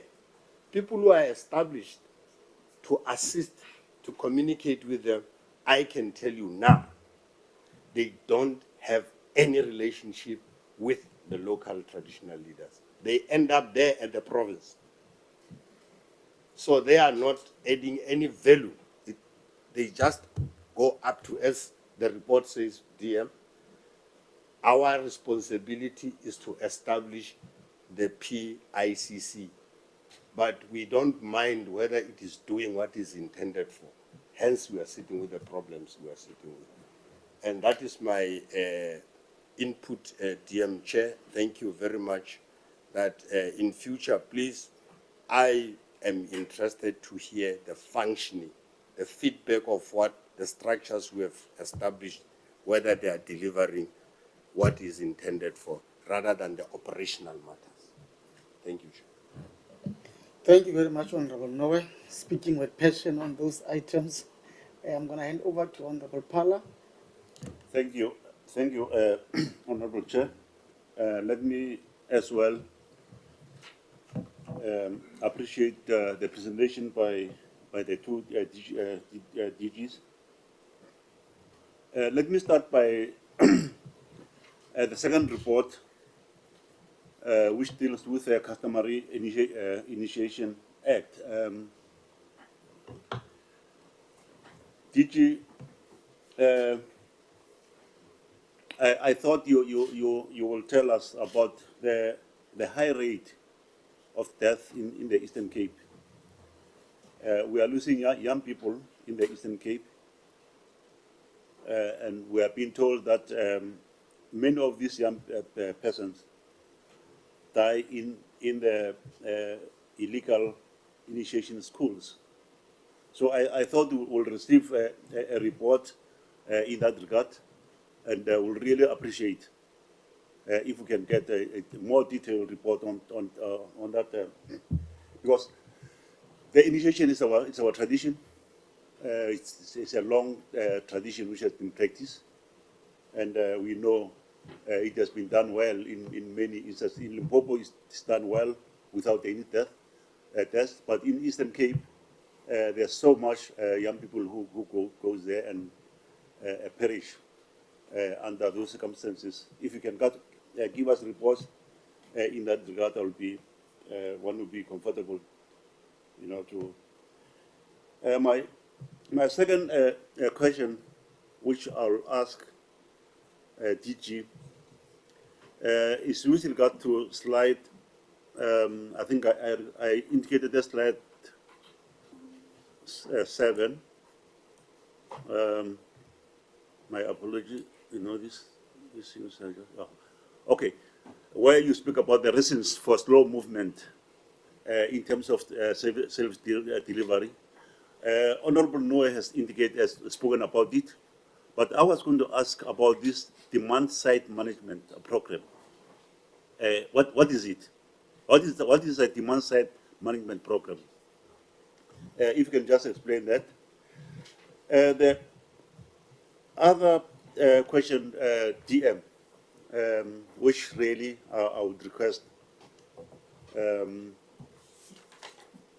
the department to give us a,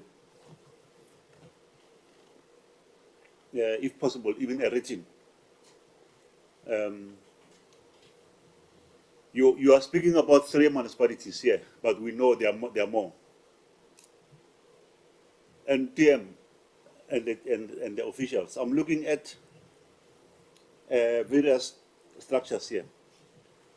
We've got the ministry, and then we've got the DG. We've got the MISA, which my honorable member here has indicated, which MISA is almost, it looks like it's a department within the department. I was looking at it here at DM. This is massive.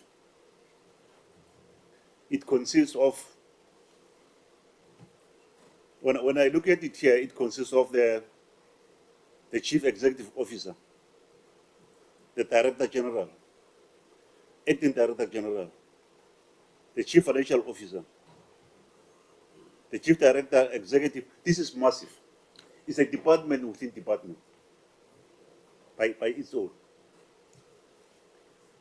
From MISA DM, I'm going to the MECs in all the nine provinces.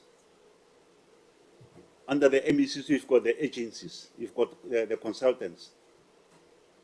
We further go down to district municipalities.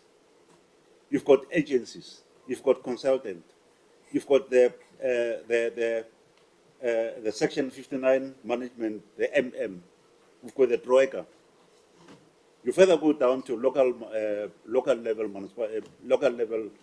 municipalities. You've got the Troika, you've got the MM, you've got the agencies. Number 7, you've got the SALGA. You've got the portfolio committees, and we've got water service authorities. What are the responsibilities of all these structures? DM. You know, when we look at the presentation here, just the 3 municipalities which are totally failing, which are unable to service our people, and we've got all these structures which are indicated here. What are their responsibilities and functions? And if I'm just to say, along the functions and responsibilities, when did these structures have meetings with regard to these municipalities? That is what I would request, to be answered. Even if you can do it in writing, I know possibly we may not get answers now, but if you can get answers later on. Thank you, Chair. Thank you, Honorable Pala. I'm not going to hand over to Honorable Nonkonyane. Chair and honorable members, DM and your team, and the staff of Parliament and everyone who is here, good late afternoon. Chair, perhaps just make it crystal clear what we intended to receive from the ministry today. And in order to evaluate whether what we have received is indeed what we intended to receive from them. I want to join my colleagues who spoke before me to really thank you, DM, and thank you, Director Generals and MESA for comprehensive presentation. However, I will not spare the rod to spoil the child. In this sense, we were given a document that we had to apply our minds to prepare for this meeting, only to find that that document does not contain everything that has been presented to us today. To me, it is an ambush. I'm raising it so that it does not happen again. Because as the ANC leading the government of national unity, we have got enormous responsibility on us, on our shoulders, to make sure that whatever we say, really we have applied our mind. Hence, my study group did apply its mind to this question. But I'm not going to charge you with anything, Honorable DM and your team. But I'm not taking away again the comprehensive report that we have received. It is very, very useful as far as I'm concerned. In other words, therefore, we will reserve then our right if we want to follow up on certain other things that we have received today in this regard. 6 issues that I thought we need to be very clear about. Because on the 16th of July, that's what's before us, Chair, last year, the Honourable Minister made certain undertakings. One, and I will quote, interventions invoked by the National Executive remain 3, namely, Likwa, Mangaung, Enoch Mukijima. We will soon be taking, that's where I want us to lead, we will soon be taking a deep dive into the reasons why turnaround has been slow, particularly in the areas of finance and service delivery.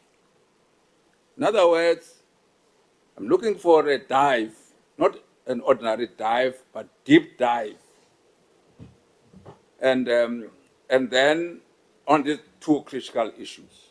Without taking anything from the report, it does, in a way, deal with these things. But to be told that there's a slow and continue to be slow is something that I think I'll come to it when I'm highlighting this point. Because as colleagues, all of them correctly pointed out, service delivery and the financial, the management, political, administrative, as well as financial management of municipalities is key to deliver the quality of life to all the people that have sent us here. That is why, therefore, it is quite a serious matter. Secondly, we will therefore intensify the MISA program, whereby more than 100 built environment professionals, 86 of whom are engineers and town planners, have been deployed to support municipality in 9 provinces in accordance with the district development model. That's why our colleagues are asking, where are they? If they are there, they have been deployed there, what is the outcome? There's an input. We have inputted there, but what is the outcome? Chair, that's what we want to find out. And I'll point certain things when I'm delving into a report soon on this issue. Thirdly, that's what the minister says, working with the Department of Water and Sanitation in the 2024-2025 financial year, we will address the challenges that led 26 water service authorities being criminally charged by the Department of Water and Sanitation. Not to merely be told that there is that criminal charges. We will also accelerate the process of reviewing the water service authority status of more than 60 water service authorities that obtained poor blue, green, and no drop result. I may even say thank you. I see that in the board that my municipality is also part of this, which means you have delivered sewer to me as well. D, my first priority, however, is the safety of traditional leaders and councillors who have been a target of assassinations. This must be stopped. These lives must be protected. That's the undertaking of the ministers. And lastly, we are committed to establishing the final PICC this financial year, ensuring comprehensive oversight across all provinces. I may say here, from the report we have delivered on this one, we have established whether there are proper structure to deal with the challenges is another question. Now, let's then go to the presentation on municipalities quickly, Chair.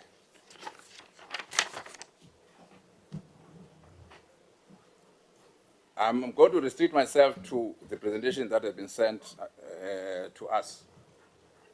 On the issue of Mangaung, for instance,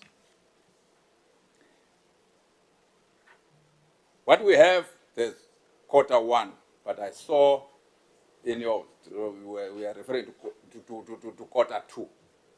But Q1 in our presentation refers to 2024-2025 financial year. But, as my colleagues correctly pointed out, there is a slow-moving activities that are there. The municipality is not budgeting for the critical items such as demand slide management program using grants such as USDG, etc., etc. But in that column, second column, they said, development of the water service development plan in Bloemfontein plan still outstanding, and water master plans only scheduled for delivery in 2025 this year. However, we are not told when. That's a problem. In other words, we are told, no, the matter is receiving attention.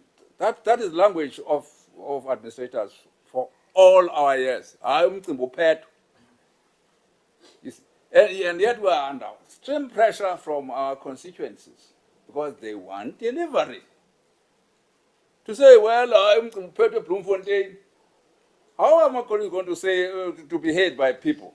Go to the next slide. Priorities for slow-moving activities. You have set them all, but I'll summarize. I'm not going to read them because they are there. But all of them finalize the service level agreement between Mangaung Metro and Centlec, and conclude city support program engineer with the WSDP, etc., etc. By when? Nothing. You tell us nothing, because what we want is by when. And because we might as well get a cut and paste thing next year. That's what we want to avoid. On the financial management, again on Bloemfontein, you are talking about the same thing, that cash and management equivalent amounting to 516 million with ring-fenced conditional grants. But you don't tell us what conditional grant did you ring-fence, so that when we perform our oversight responsibility, we know. Is it the stadium? Is it what? Is it what? And so that is sent there. Again, you are even saying issuing of letters of demand on government debts and businesses and residential. This one of government is running me mad. I think DM knows. It has been the cry of Salga, it has been the cry of, for many years. Why must the government department own municipalities? For what? We have budgeted them some monies. Where is this money going to? Now we're told, no, this deep dive. We're still being told that, no, there will be letters of demand. That must be sent. No. We would love to have concrete things that must be told. Building security, building and things like that. On Ligwa is the same thing. But let me go to my province quickly.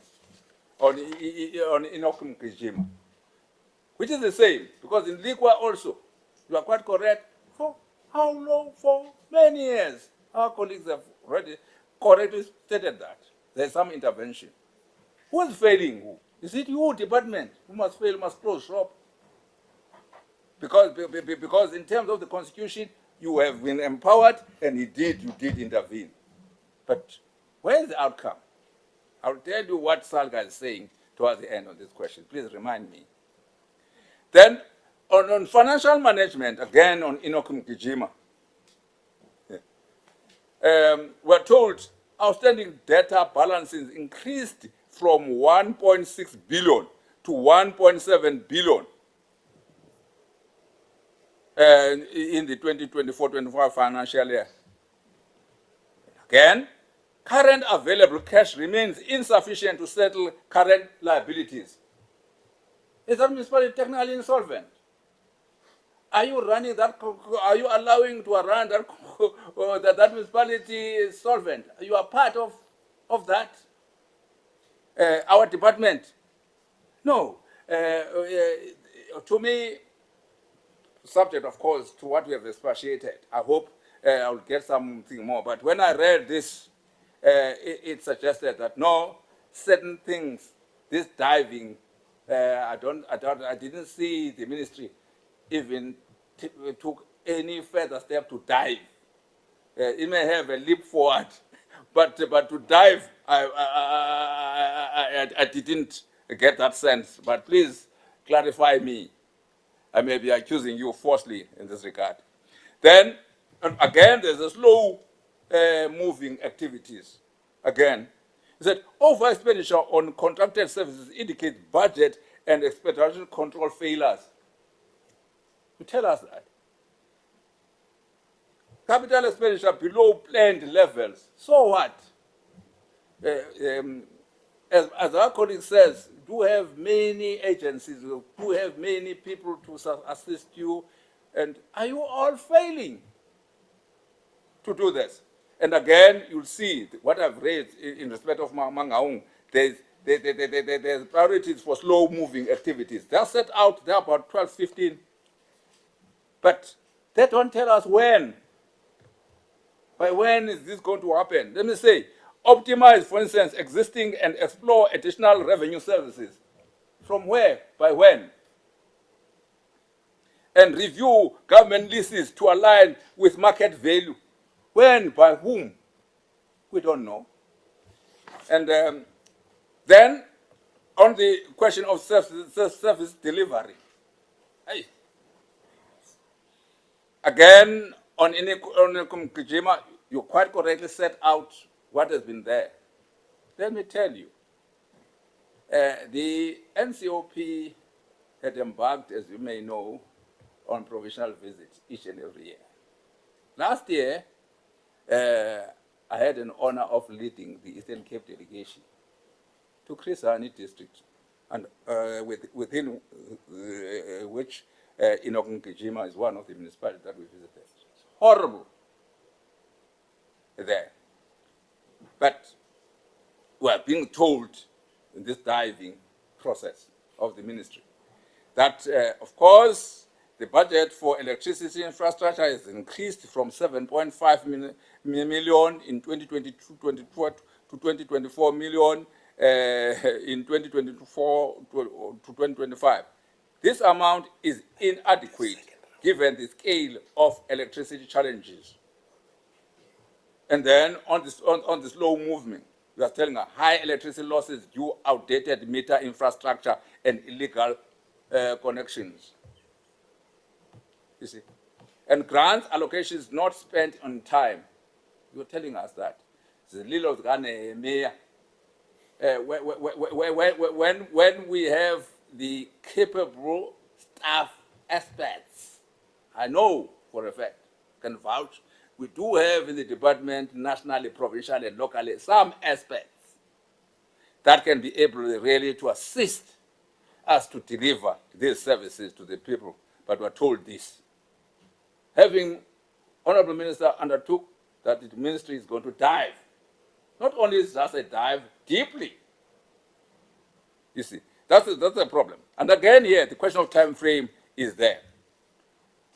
On the conclusion, on municipalities, I've seen this. In fact, we have said, but we have expatiated a bit there. And but amongst other things, I think my colleagues have covered this. I must not even deal with anything. I can only add one thing. The Select Committee conducts regular oversight visits to these municipalities to monitor the implementation of this intervention. But you deleted that in your final presentation. It's not there. But anyway, it's our responsibility, nevertheless, even if you were to write or you didn't write. But it is our responsibility. Hence, therefore, we would like to have clear time frames. And we know by certain date, if you have not done so, to come back to us, to be honest. This was our intention to do so, but because of A, B, and C, as we have correctly pointed out that, in fact, we are sometimes cause of these political parties ourselves.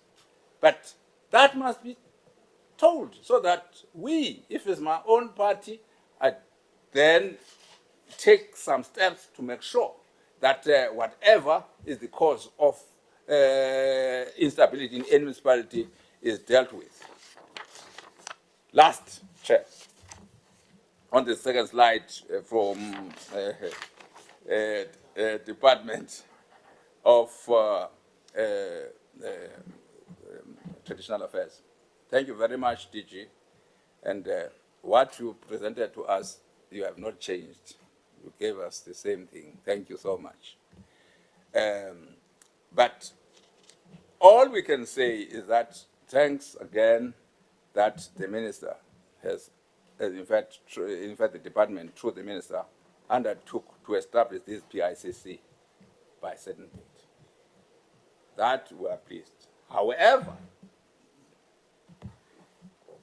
to establish a structure and not to empower a structure, it is the same as if you have not established a structure.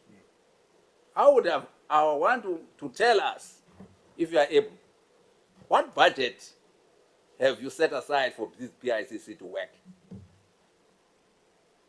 Because in the Eastern Cape, where I come from, and as a national female leader, I also know in various provinces, traditionally they've got challenges on this. On the question of budget, when you convened us, I think the 6th administration, on the new act, in the Tickler Act, we told you that where is money set aside for these institutions? The houses, national house to oversee, provincial house to oversee, local house to oversee, traditional council to perform. ZELP. Now, what are these structures there for? Because this parliament enacted this act based on what you presented to us in the bill, based on a consultation. But there are many other things. I'm not going to talk about change. I just want to be relevant as an advocate. I don't want to talk about other things that I'm tempted to deal with. But the question of the PICC, thank you that we have established it. All we're indicating to you is that for these structures to be functional and to be able to stamp out the killings, particularly in the Eastern Cape, they must be revisited. Fortunately, I know that the minister is going to the Eastern Cape this month to deal with this issue, of which we are gravely concerned, because we have been telling the government all the time. Hopefully my DG there of Traditional Affairs knows that myself and himself, when we were mandated by the presidency, fortunately this president established a team, and I was part of that team. We presented a document. That document is still lying in your department, DM, and it's gathering dust on the question of powers and functions of traditional leaders in the country, to deal, amongst other things, with this issue. And in other words, I can ask you, DM, who is in charge of the of initiation in South Africa, initiation of boys to manhood in South Africa? Many people think that they are traditional leaders. No, it's you, government. But you give the traditional leaders are going to be chairperson of the oversight committee. But the PICC is only one traditional leader. The others are none. Who are deciding there? They are not traditional leaders. But we'll discuss that issue the other day. And then the next issue on the killing of traditional leaders in KZN. Thank you very much. You have taken it serious. But this, again, deep dive, I don't see. Why? We know we have been living here in South Africa. When there were killings of councillors, our government was serious enough to establish Moerane Commission. There are killings of traditional leaders. Our government is establishing a task team. This is serious, a matter. I'm not going to even go to the question of statistics. That statistics, I can vouch in the Eastern Cape, is wrong. Women in manufacture that was killed, you know. There's a traditional leaders in Bizana that was roasted in day, broad light, I know. And you know the recent was in Untitled. I'm sure this is the one that you have captured, and others you didn't. But anyway, I'm not taking that, because as the DG correctly pointed out, this subject will change. She was correct in that regard. But all I'm trying to say is that it would be good to establish a commission, especially in KwaZulu-Natal, because many traditional leaders have been killed. And since, again, many traditional, or rather, councillors were killed in KwaZulu-Natal, that government established a Moerane Commission. I don't know why they cannot establish a Nonkonyana Commission to deal with that issue, for instance, in my view. But I don't have a power. You do have power. You can consider that or not. And lastly, on this question, the question of arrest and prosecution, not now, DG, but please, you can follow it up to tell us exactly who was prosecuted, if there was, and what was the outcome. I've already indicated that in the traditional leaders in the Eastern Cape, no one. In fact, I've mentioned 3. There's another 4. My own cousin's sister who was killed, a woman. But again, all those needed to be told. And then, as lastly, we conclude, Nkosi. Okay, Chair, I will do that. Then the other one,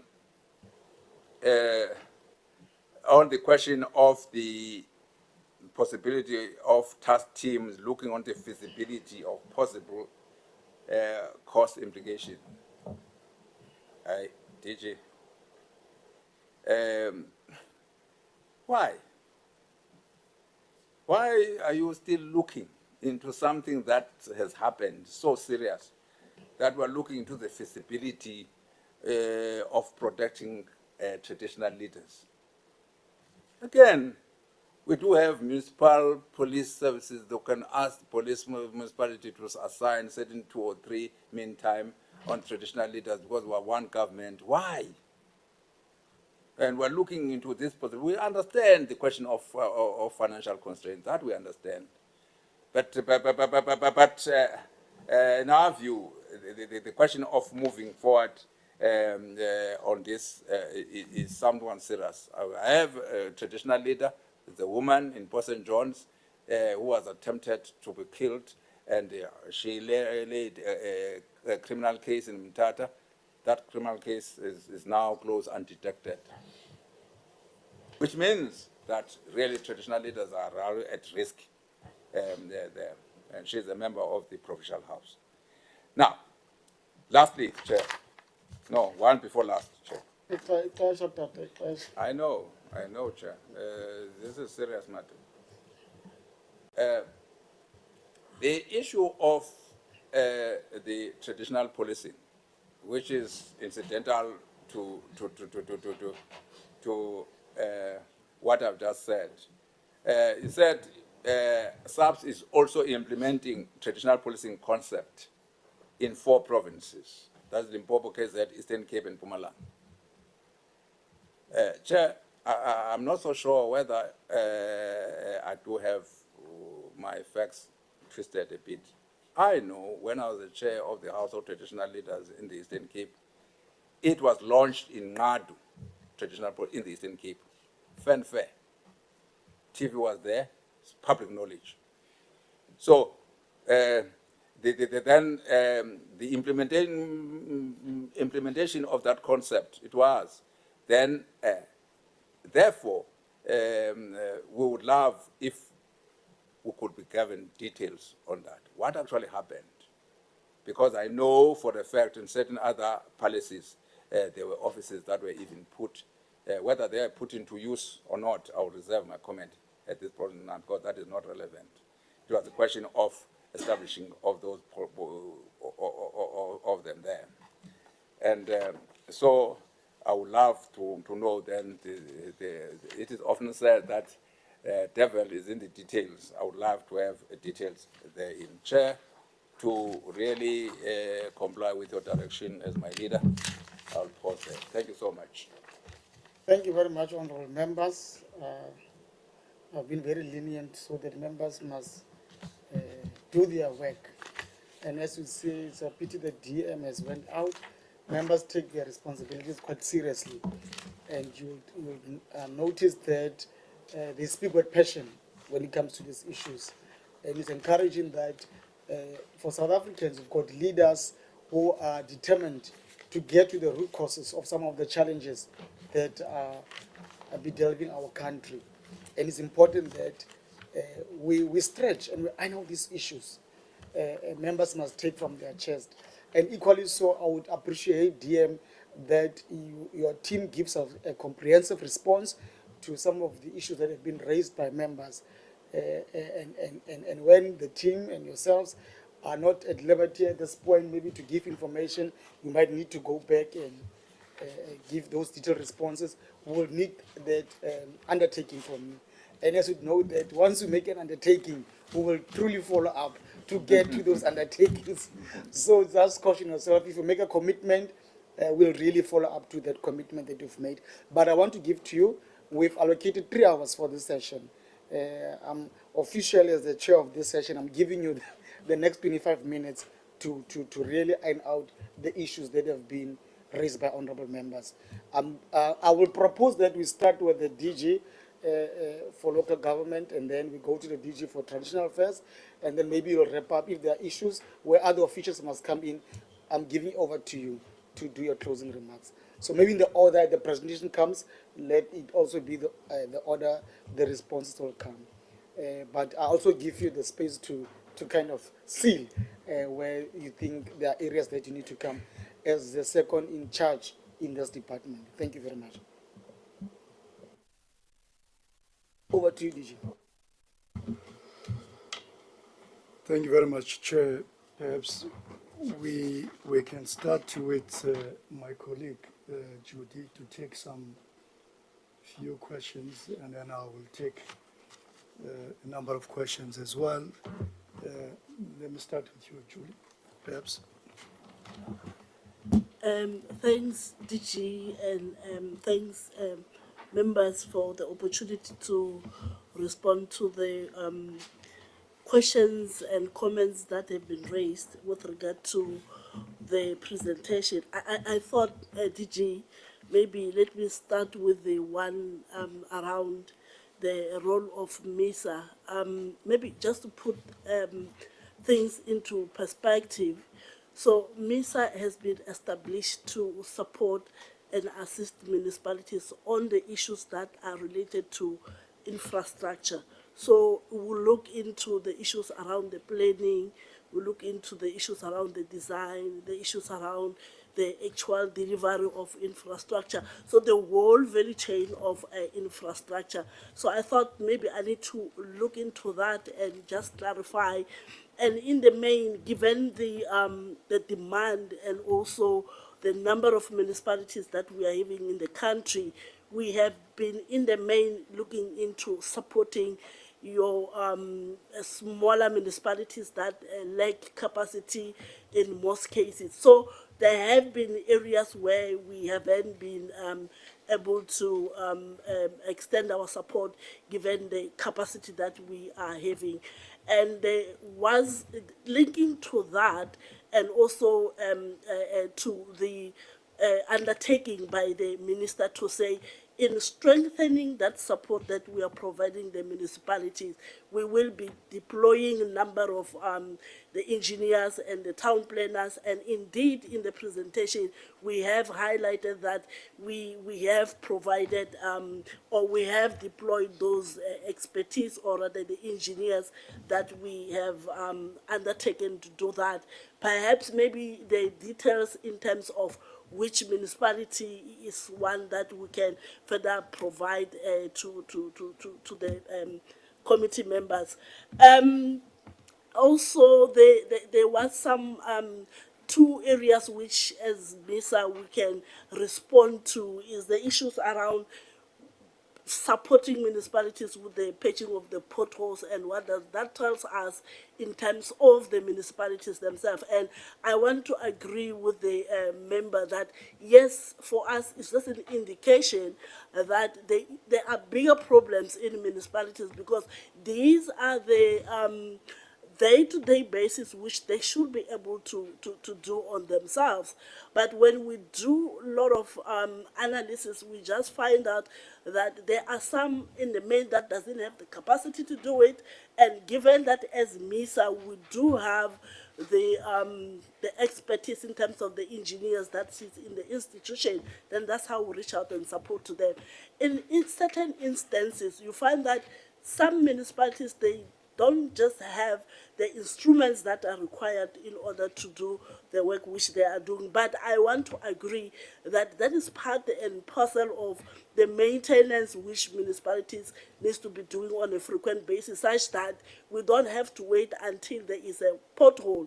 So how we are responding or working with them, yes, we are working with them to patch, but parallel to that, we are also in collaboration with the Department of Transport. We have put in a framework together wherein we can use that as a rollout to capacitate municipalities on how they can do maintenance around the issues of the roads. So that also start to respond to the question around whether MISA is making an impact. Not that I want to defend the institution, but in the main, some of these support that we are having it is far-reaching in terms of even capacitating the municipalities themselves. Then there was also the question around the support on the Spluma. Honorable member, I think, is out, but we can confidently say we can provide the list of the 22 municipalities that we have supported them around the issues of the Spluma. Ideally, is that when we are capacitating them in terms of how they do the planning around this Spluma, because if we look into the nature of our support that we provide, we cannot divorce it from the issues around your infrastructure planning, because where you put in the infrastructure has a bearing, and that it also linked with the issues of the Spluma. So in the main, we support them so that they can be able to interact, or rather when they are communicating with the traditional leadership, at least they can provide the insight in terms of why certain things have to be done in line with the provision of Spluma. We have also noted the details, the issue of details that all the members have been honing on them to say, yes, we hear you said you have done this and that, but we don't get a sense of you committing as to when are you going to do that, and so on. So I think that's an area, DG, which I think we do acknowledge, and we can we do need to improve on that. Thanks. Over to you, DG.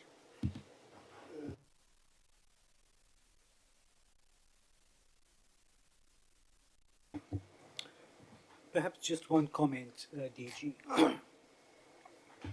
And the comment is in relation to consequence management. So prior to 1 November 2021, the date of the elections, the last local government elections, but also the date in which amendments to the Structures Act had come into effect.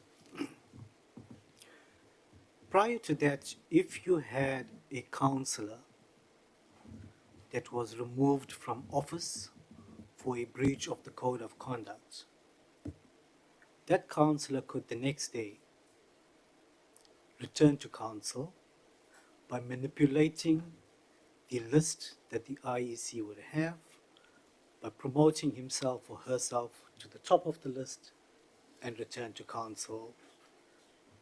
That changed when we included in the amendments to the legislation that if you are removed from office by the MEC, you will have to wait 2 years before you can return back to council.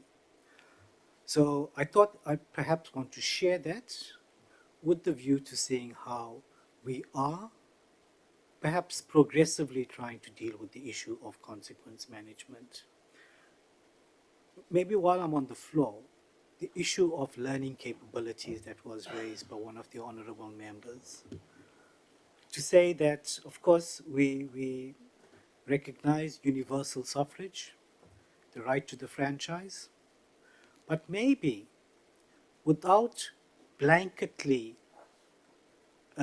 asking that all councillors be qualified or possess certain qualifications to become a councillor, you may want to say that if you are leading the portfolio relating to oversight or finance, you may want to have a councillor that is qualified in that specific field. So perhaps progressively also to introduce such kind of learning capabilities for councillors to head certain portfolios without excluding them wholesale from becoming a member of a council. DG, mindful of time, I'll hand back to you. Thank you very much, Dr. Naidu. The question on the 139, the intervention 1397, I think it was raised by Honorable Kotsel. If you read the Constitution, the implementation of 139 is in hierarchy, that the province has to intervene first and deal with the matter before national government can intervene in terms of 1397. Now, sometimes it works well, sometimes it doesn't work very well. That sometimes provinces will not be successful. A good example is Yenokukijima. There were various interventions by provincial government of the Eastern Cape, and they were not successful in turning that municipality around. Then Section 1397 had to come in.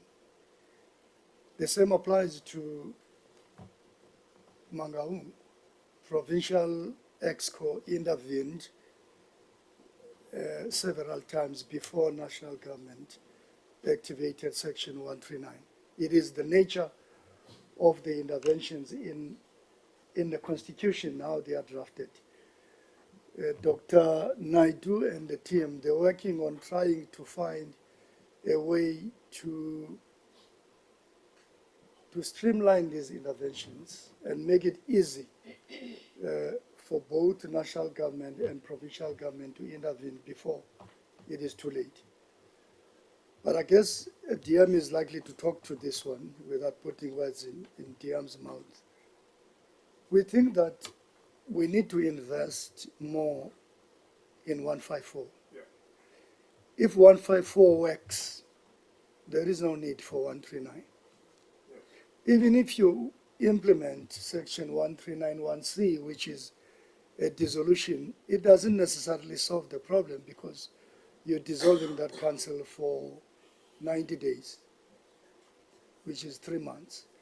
So it limits your intervention. 139 doesn't necessarily achieve the results that we want, but the Constitution put more emphasis on Section 154.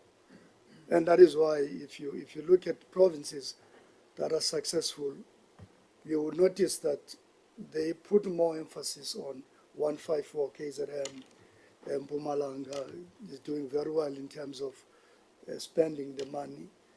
Western Cape, they even call their intergovernmental support to 154 support packages. So we think that what would work well is to invest more in 154.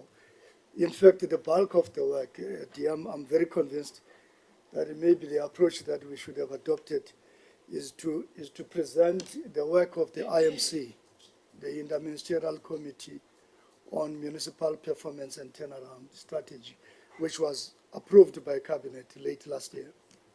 Because there we have a plan for each and every municipality, and we report on the progress that we've made on each and every one of the municipalities. In fact, the two municipalities, the three municipalities that we're talking about here are in that plan. In fact, Likwa and Enoch Mgijima are in the 10 municipalities that we're prioritizing now, municipalities that are in the reds. So I thought that maybe next time without committing too much, because we are going to be asked to come back and present the IMC report, which we've presented elsewhere. And then who appoints administrators and who monitors administrators? I think that was a question. If it's a provincial intervention, Section 1395, for instance, the custodian of Section 1395 is the MEC of Finance. If it's a provincial intervention, and then it's the Minister of Finance if it's a national intervention. So they will then appoint a cabinet representative. It's either a provincial cabinet representative or a national cabinet representative.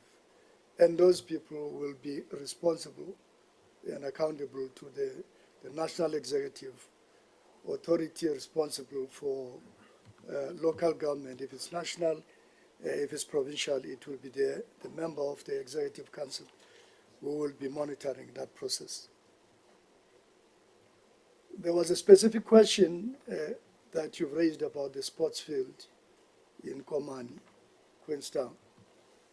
Now, we may not have all the details around that particular project, but what we know is that the Hawks are investigating the matter. It was widely reported. It's a 15 million rands stadium, but if you look at it, there were questions about whether there's value for money, whether that 15 million rands is actually what we see on the ground. But that matter is being managed by the investigators, and I think it's better left to the Hawks to deal with it. And you have a right to request the law enforcement agencies to come and share the work that they have done without compromising the quality of investigations or the information. There was a question about, I think this came from, if my memory serves me well, to Honorable Bill, on what steps do you take in dealing with the wrongdoing in the administration and in the council. This is a consequence management question. And I always answer this question in this way, that there are 3 levels of accountability in government. And there are 3 levels of enforcing consequence management. The first layer of enforcing accountability and consequence management is in the council.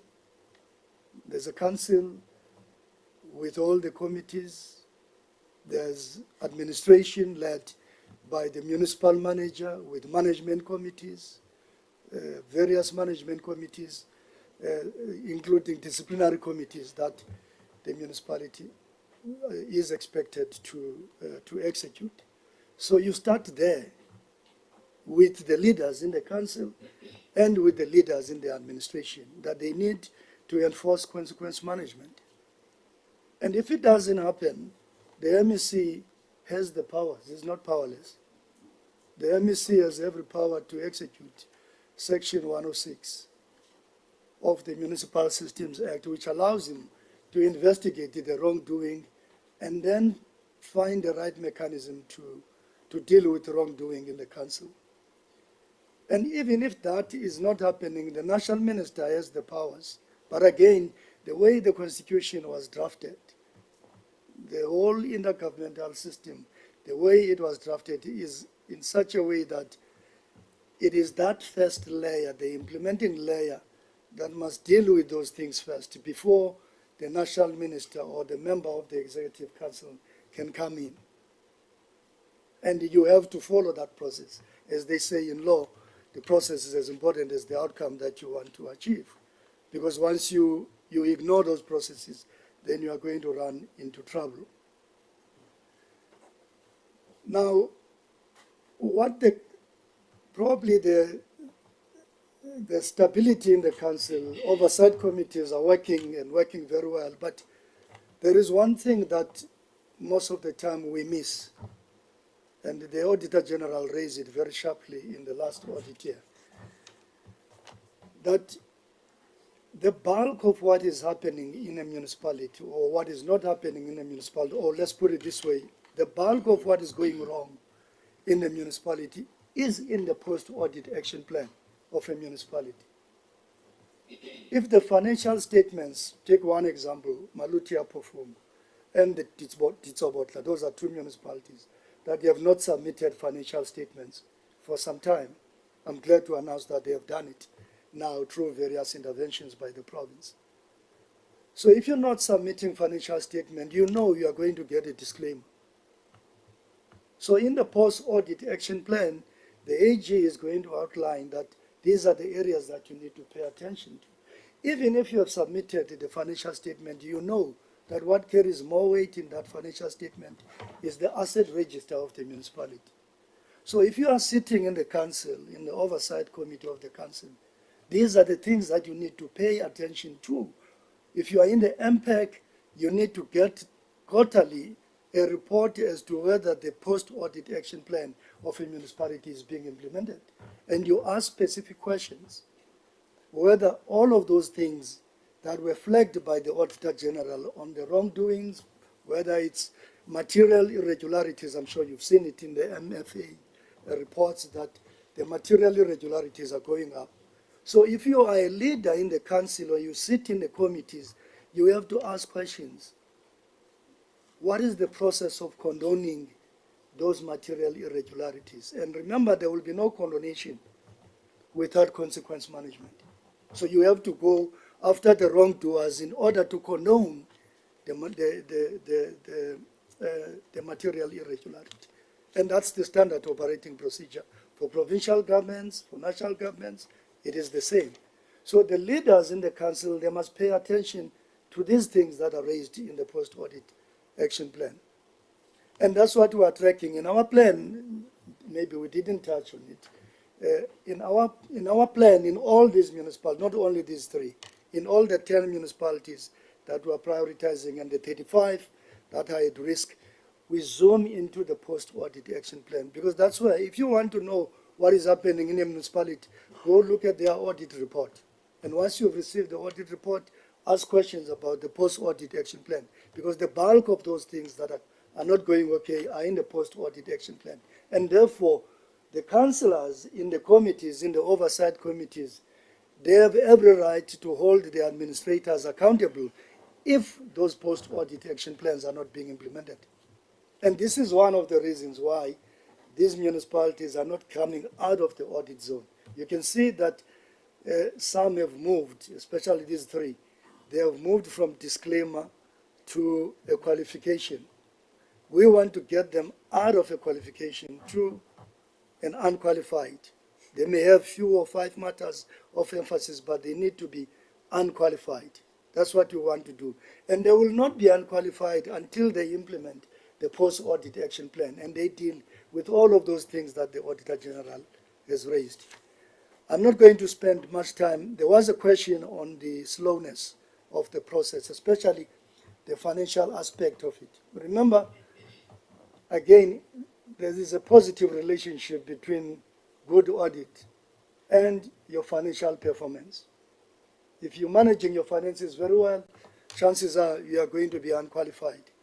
So you can see the slowness is directly linked to things that are in the audit, whether it's your infrastructure asset register, which we have mentioned it elsewhere, whether it's the implementation of the financial recovery plan, which touches on all of these things. Some of them are in the audit action plan.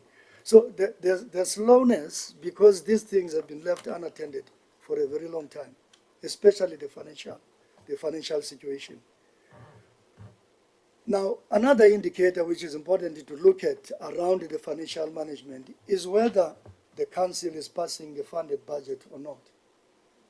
Because if the council, the leaders in the council are passing a budget that is unfunded, it means you are lying to your citizens. To simply put it, you are passing a fictitious budget. You're not passing a realistic budget.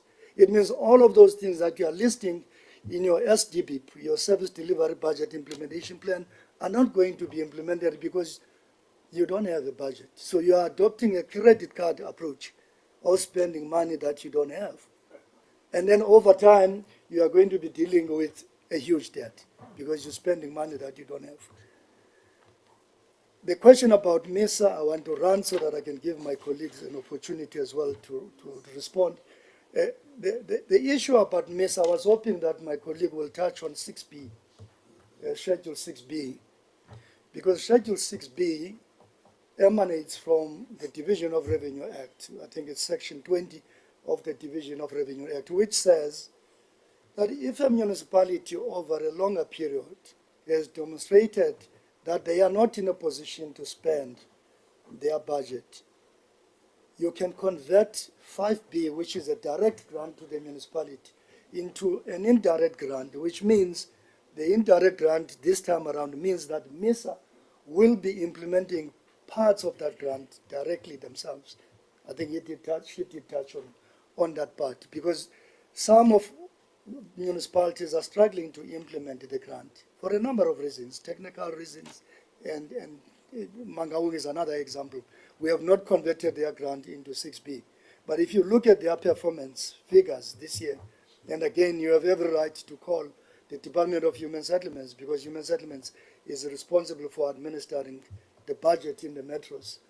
If you look at the Mangaung budget as end of December, USDG in particular, they were struggling to spend their budget. They were sitting at 12% in December on the informal settlements upgrading grant, and they were sitting at 28% on the USDG, and this is halfway in the municipal financial year. So please ask the dispersing departments. In this case, if it's a metro, it will be the Department of Human Settlements. The MIGs are dispersed by ourselves, so we do know, and we can share that information with you, and we've shared it elsewhere, which municipalities are performing and which municipalities are not performing. We then come in and ask MISA to be our implementing agent. They're not just assisting. They get involved in appointing contractors, managing contractors, getting engineers to supervise the implementation. We're moving from just supervising or assisting, but to actual implementation. And they're doing it now already in Mfuleni and Utugela. I'm sure you're familiar with Ekuvukeni project in Utugela district, which has not taken off the ground for a very long time. So the municipalities that have been charged, now in those municipalities, we are going to implement 6B. And that means we are going to package those projects ourselves and implement them on behalf of the municipality. We're not just supporting the municipality, because that's what 6B is all about.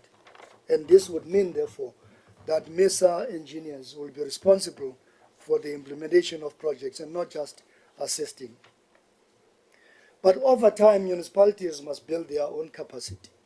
Because at the end of the day, if a municipality cannot deliver on the 4 basic services or the 4 big services, then it means that serious questions must be asked about whether that municipality should continue to exist or not.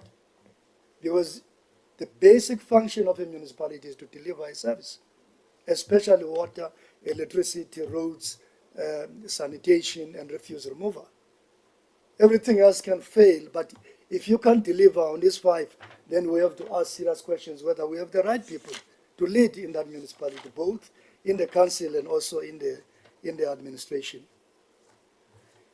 If this is the last one now, if we've left other comments, you will remind us, Chair. I also want to hand over to my colleague to respond to some of the questions on the traditional leadership.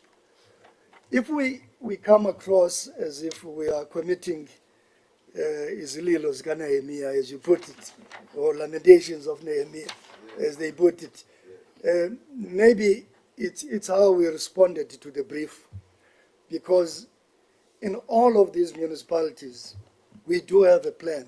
We note the problem, we have a plan, we have the timelines about when should we deal with all of those things. One example, for instance, in Maluti Apofong, we wanted ESCOM and that municipality to sign the distribution agency agreement for electricity, because the electricity network, distribution network has collapsed in that municipality. So we want ESCOM to assist us to deal with that distribution network challenge, because the municipality doesn't have the capacity to do it themselves. But there are glitches, whether those glitches are caused by labor, because some of the unions are not happy with that arrangement, or they are caused by poor management in the council. There are glitches, but they have signed the agreement. The next stage now is to get it implemented. I'm just using Maluti Apofong as an example. The Sandlek, I was told that on the Sandlek side, both the municipality and Sandlek, they wanted to have an engagement with the city of Johannesburg.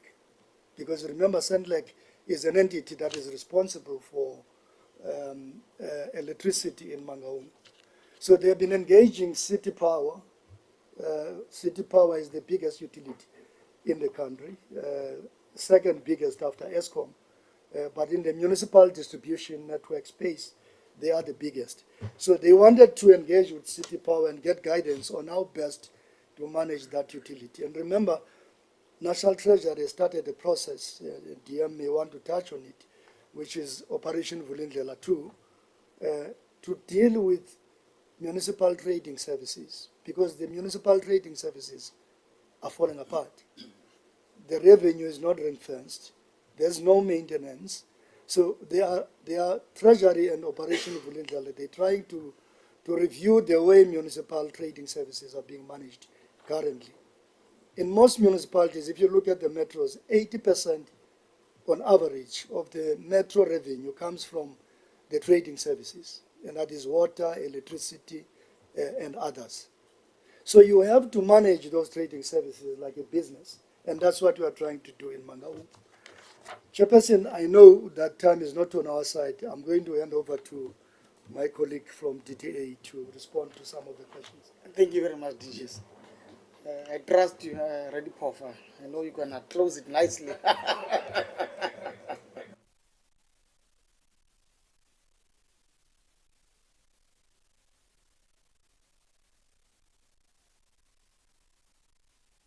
The mic is off for the questions and the comments as well. I think in a number of instances it's been a matter of detail. And I think in preparing for this meeting, some of us are appearing before this committee for the first time. So we're trying to create a balance to say what are the requirements and what are the expectations. So, for example, the Honorable Sebuleti Mananisa asked about the breakdown in terms of PICCs in other areas. At the time the commitment was made, the indication was that there is only one outstanding. So that's why we focus only on the one, which is the case at N1. But in practice, all of the provinces now have PICCs. That's a request that if we could have the breakdown in terms of the statistics that have been provided here. Again, as I say, it was most probably an issue of detail. On the initiation issues, I mean, that could be a whole presentation on its own. In fact, last week we were in this room, as Zanemvul would know, Honorable Nongonyan, we're presenting to the Portfolio Committee on initiation. Just this morning, we're presenting to the Select Committee on COCTA, and we went back to about 6 years in terms of the statistics, looking at the breakdown, different provinces and so on. So it can be a whole presentation on its own. So it's just that I think in preparation for this meeting, we were trying to read what the expectations are, and that's why we just focus strictly on PICC outstanding. It has been established. I think similarly on some of the details we can really come back when time is provided to go into them. The Honorable Noe asked questions about what is being done in terms of disputes, and I mean the Minister has been very emphatic on this issue around a focus on the development of customary laws of succession in genealogies. That ultimately, if you look at some of the kingships and royal dynasties outside the country, it is generally known, that if the person who is the current incumbent were to die, it is already known this is the one that's going to succeed. If that one dies, this is one, it's already known because of that clarity when it comes to the genealogies. And he has been very emphatic on this, that we have to start documenting the genealogies in the country. We've done some work ourselves. We've worked with some of the kingships. We've certainly been the principal traditional leaderships, but in the Free State, we've worked with them. And then we said, how do we take it forward to the levels below? So we then worked with provincial officials, provided training on the development of the genealogies, and then worked with them to develop, as an example, one senior traditional leadership. But ultimately, it has to be rolled out, and I think it will be very important for provincial colleagues as well to take this work forward, because if we are going to reach the over 800 traditional councils out there, we're not going to be able to succeed on our own as DTA, given the small complement that we have. But I think then, in addition, I think given the involvement on the security issues of SAPS as well, it may require that when the time is allowed, then we have a joint presentation that looks at some of the detail, because some of the information is information that is much closer to them, and they are able to then be able to advise to say, what do we release, what do we not release, and so on. So it can be dealt with in that manner. And then because also this is a concurrent function, as some of these things like the cost implications, Honorable Nongonyan, I mean, if we are going to say security gets provided, and we've worked with SAPS has indicated to us, if we're going to provide security to the kings, the queens, the chairs of houses, the principal traditional leaders, these are the implications, these are the resource implications in terms of cars, in terms of overtime, in terms of all those kinds of things. Now, it obviously means that provinces have to come on board, because it's not going to be a once-off, it's going to be a recurrent cost. And therefore, that's where the issue of the implications comes in, that we have to work with our provincial counterparts to make sure that they are on board, because these are going to be recurrent costs going forward. But Honorable Chair, I think we understand much better now. But I think the proposal is that as opportunities arise going forward, we can come back with focused presentations on each one of these issues, because each one of them on its own can be a detailed presentation and will be available to work with the committee on that. Thank you very much, Chair. I hope I didn't disappoint. No, you left to expectations. Thank you very much. I'm going to hand over to the DG for those closing remarks, and then I'm going to close the session. Over to you, DM. Thank you very much, Honorable Chairperson, and a very good evening, I suppose, to members of the committee. When we came here, we looked at the time arrangement, and it was very clear that we're going to be locked here until probably after 7 o'clock in the evening. And we came very much prepared. Even if we were to go to 10 o'clock, we'll still be able to go through the proceedings of this committee. But be that as it may, Chair, I want to firstly appreciate the fact that you have accepted the apology of our minister, precisely because of pressing matters that made it impossible for him to be here with us today.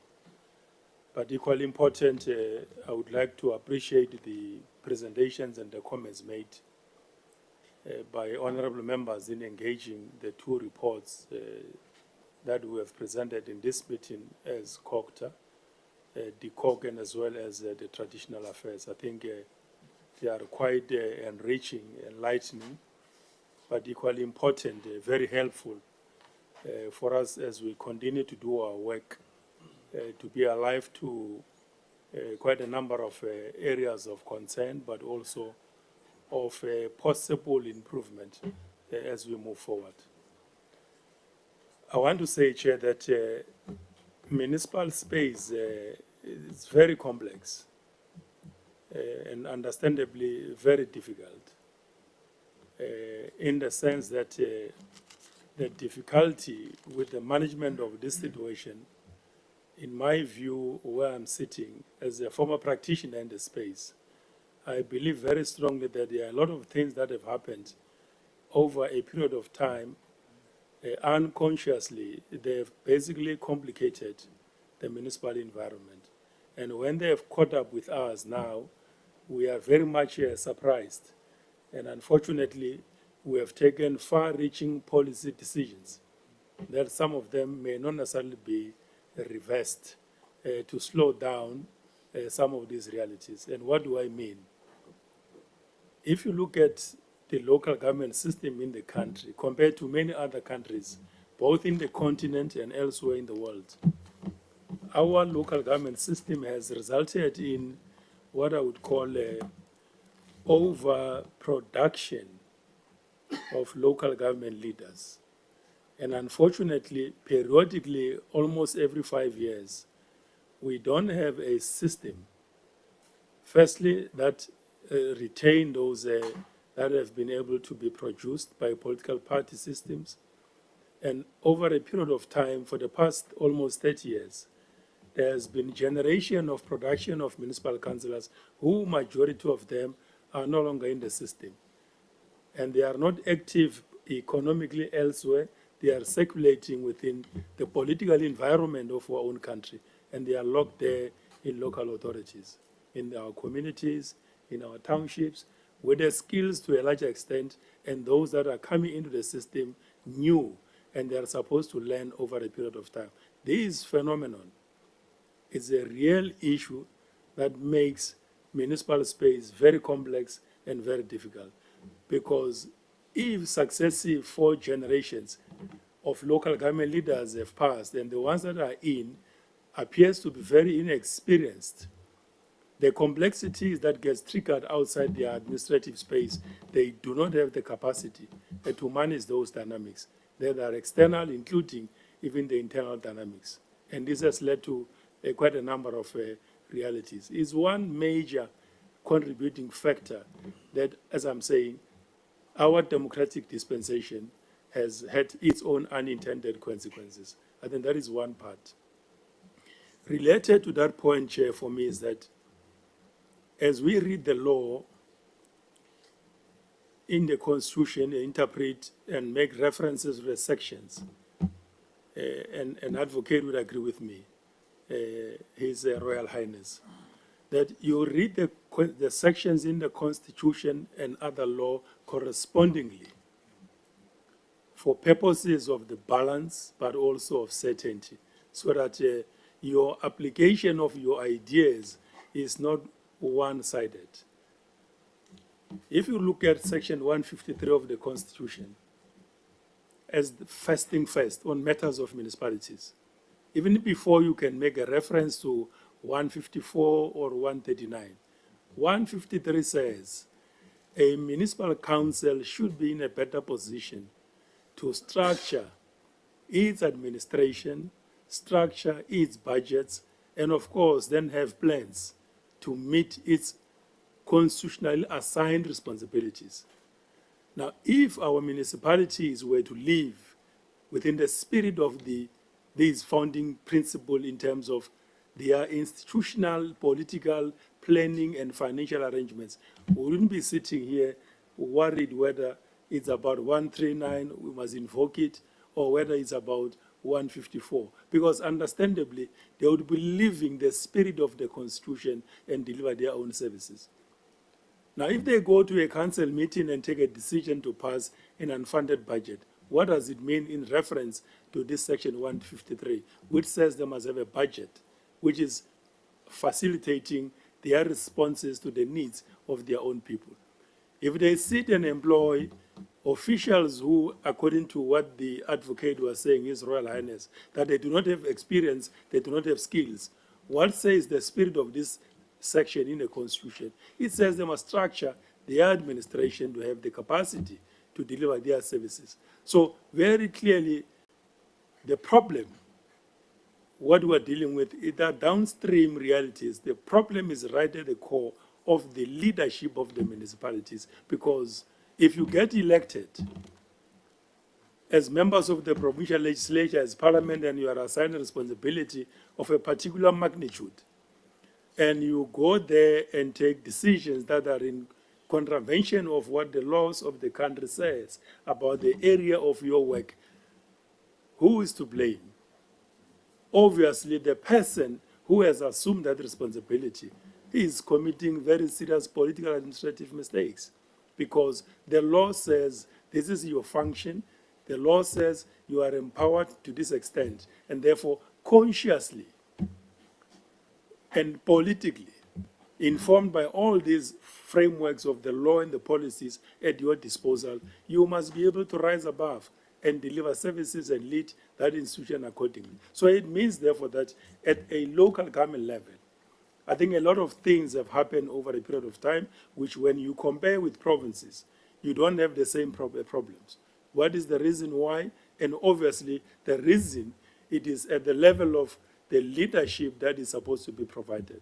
And leadership is not just about being given a responsibility. It is about, in my view, the strength of consciousness and the social conscience that has got to go into the office by the occupant or the incumbent of that particular responsibility. And in this local government space, matters are to the extreme, and precisely because of these weaknesses, not necessarily of the system, it's the weaknesses of the leadership. Because the system can be corrected, it can be adjusted. If a system has got problems, a system is managed by people. And if people are alive and very much up to their areas of work, they will be able to navigate and manage these realities. It doesn't mean that national government, including provinces, don't have problems and difficulties. But the levels of maturity, of consciousness, of understanding the skills makes it to keep a proper balance where you are able to navigate in between those difficulties, the needs of the people, and the dictates of the moment. Why are we unable to have the same at the local government level? So it's a matter which It's our preoccupation going forward into the future. Related to it, Honorable Chair, for me, and to us as the ministry, and Minister, like to say, see, Masemola, as we talk in our ministerial meetings, he used to say, some of these things we can talk to the loudest of our voices. But in some cases, it's the function of political parties. Because political parties give COCTA leaders through municipal electoral process. So we come at the end of the process and we are given a team of colleagues to work with. Now, if those teams of colleagues that we are given to work with, they are not fired, all of them, in their imaginations based on what is expected, we are bound to have problems. Personal development and capacity building, it's a personal choice. You can fund whatever monies you put in place. Salga has been doing this issue left and right. Universities have tailor-made courses and programs to empower and enable councillors generally in the country to have minimum qualifications but also appropriate information to do their work. That becomes an appetite of an individual. You can't force them to basically know all those issues. You can only microwave.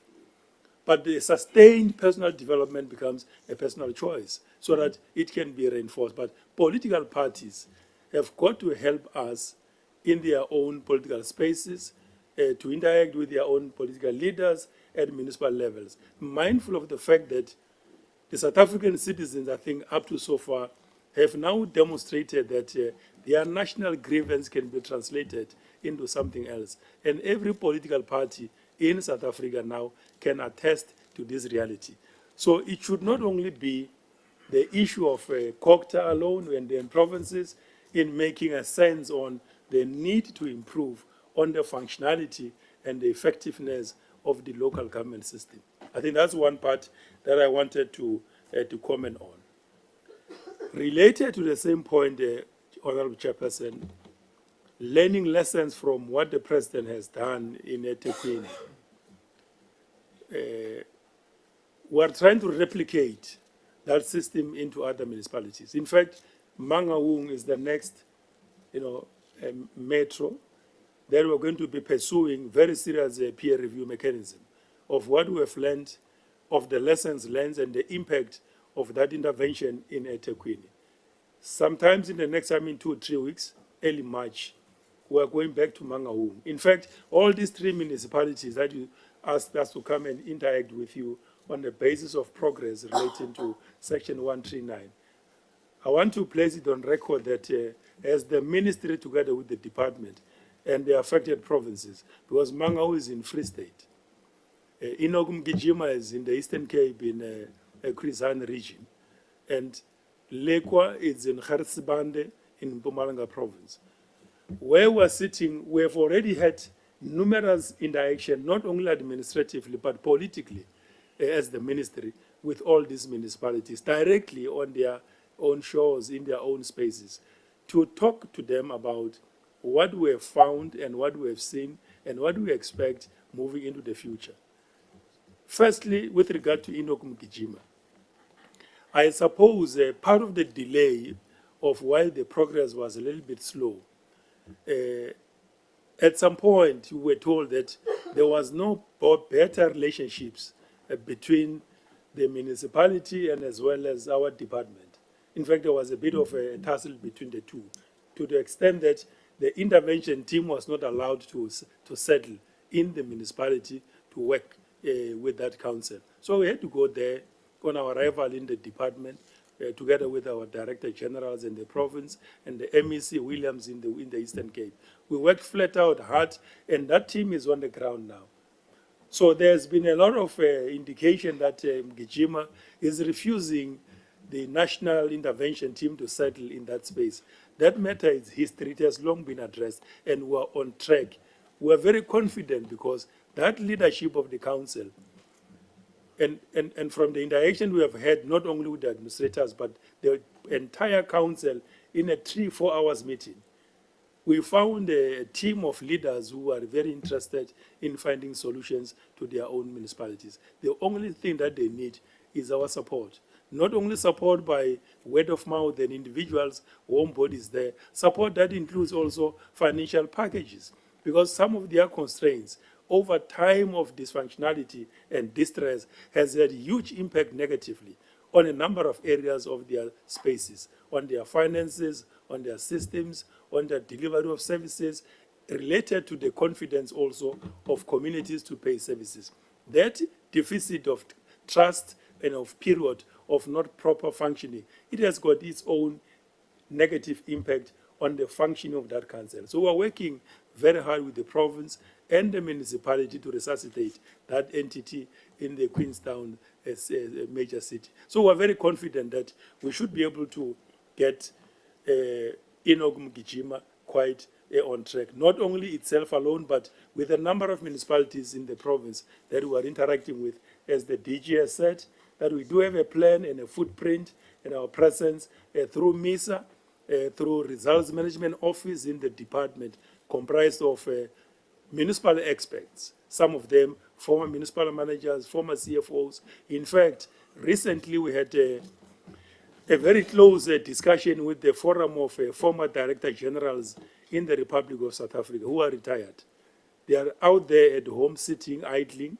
We want to bring them on board so that their experiences can come and reinforce the work that we will continue to do on the ground of supporting our municipalities. So where we're sitting from a strategic point of view and intervention, we are quite certain that mobilization of enough human capacity, brain power that we have internally and externally out there in the country, we do have those intentions. Maybe next time when we come back here, we'll be able to give progress report with regard to those matters. Mangaung is a metro.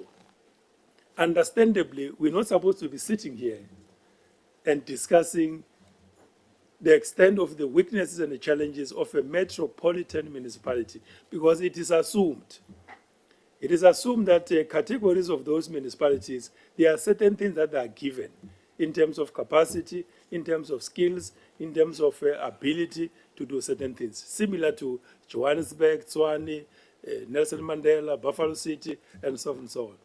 But the reality of the situation is that we're sitting here to discuss a metropolitan municipality, the extent to which it is unable to live up to its own commitments. What more else about your small municipalities elsewhere in the countryside of our republic? So it shows the extent of the problems, how they've gone too deep, even in institutions that they are assumed to be having capacity to deliver services for their own citizens. So we cannot allow Mangaung to collapse, Honorable Chairperson, because that is the only pride of that province.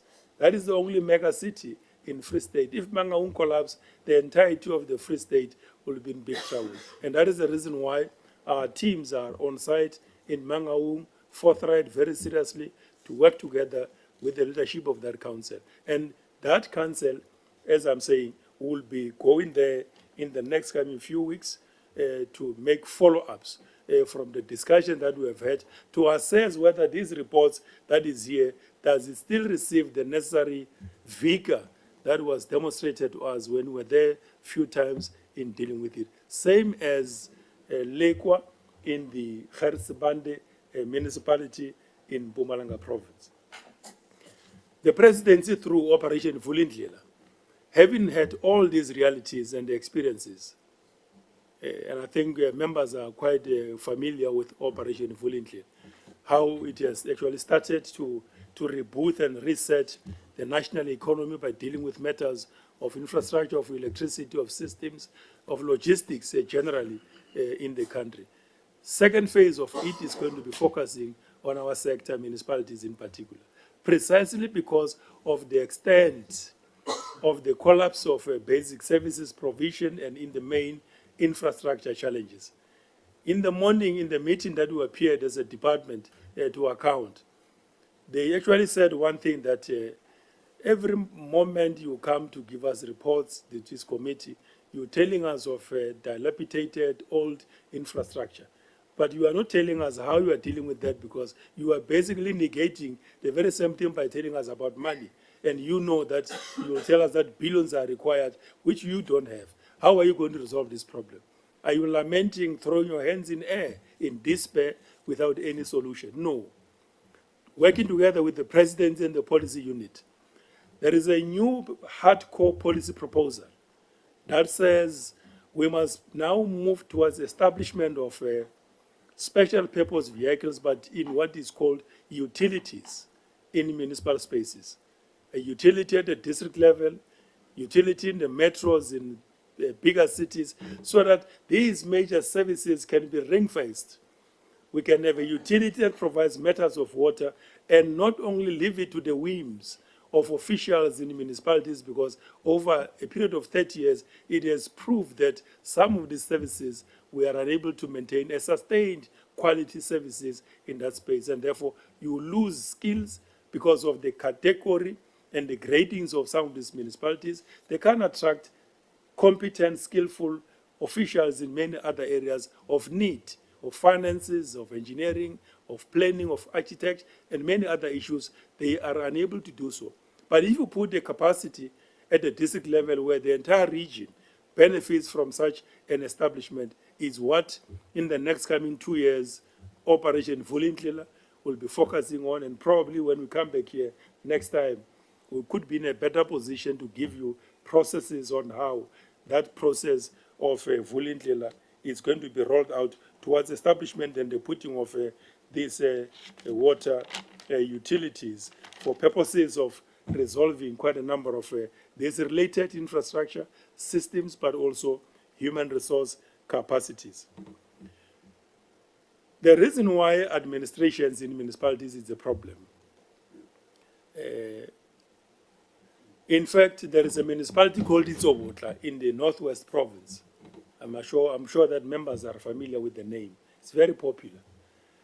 The province told us that for about 5 times, they have intervened in that space in different ways, to a point where they even disbanded a municipal council and called for fresh elections.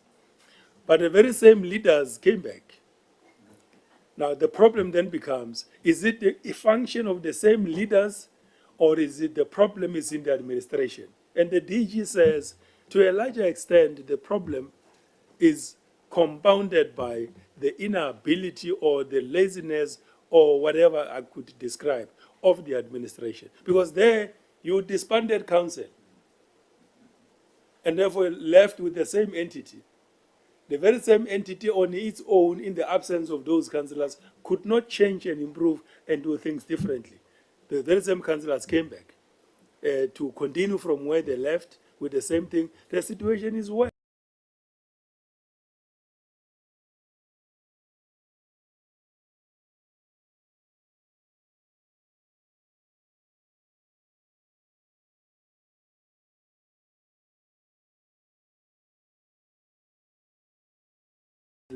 Of Litsobotla, including business and many other things, for people to survive and have their own living conditions in that part of the country. So, and this is because, and we normally talk about these issues when we meet our colleagues, councillors all over the country. Therefore, as long as there is no robust oversight, like now we are here to come and account, you are robust on us in terms of oversight, so that we must not become too relaxed. We must always know. Now, why should it be very difficult for us when we appear before parliamentary committees? But it becomes very nice for municipal officials to go and appear before their portfolio committees, before their MPEG, which is an equivalent of scope. It's like walking the picnic, which is not the same with us when we come to parliamentary committees. So it means, therefore, that the levels of consciousness, understanding of our colleagues at the municipal level on the importance of the robustness of oversight, we have not yet reached that level. Because if that was practiced, a lot of these problems would have long been resolved. 50% of them would have been solved without us going there trying to babysit and micromanage those municipal spaces very seriously. So we're impressing upon and we're asking even your good selves, wherever you are, to help us to conscientize our municipalities that oversight in a much more robust way is very important, because it will keep their officials on their toes to do what is correct, it will make it impossible. If a CFO, together with an MMC for finance, they sit and develop an unfunded budget, and they go to a mayoral committee and say this budget is fine, and the very same agree together, they go to a full council sitting, yet knowing that this budget is not funded. What does that mean? And the entire council accept the budget. It's a distortion of their plans. It's a distortion of Section 153 of the Constitution, because that budget and the plan is not appropriate. It's totally wrong, but it has been accepted. And therefore, the results later on, it's going to be something else. It will continue to add on to the negativities and the total,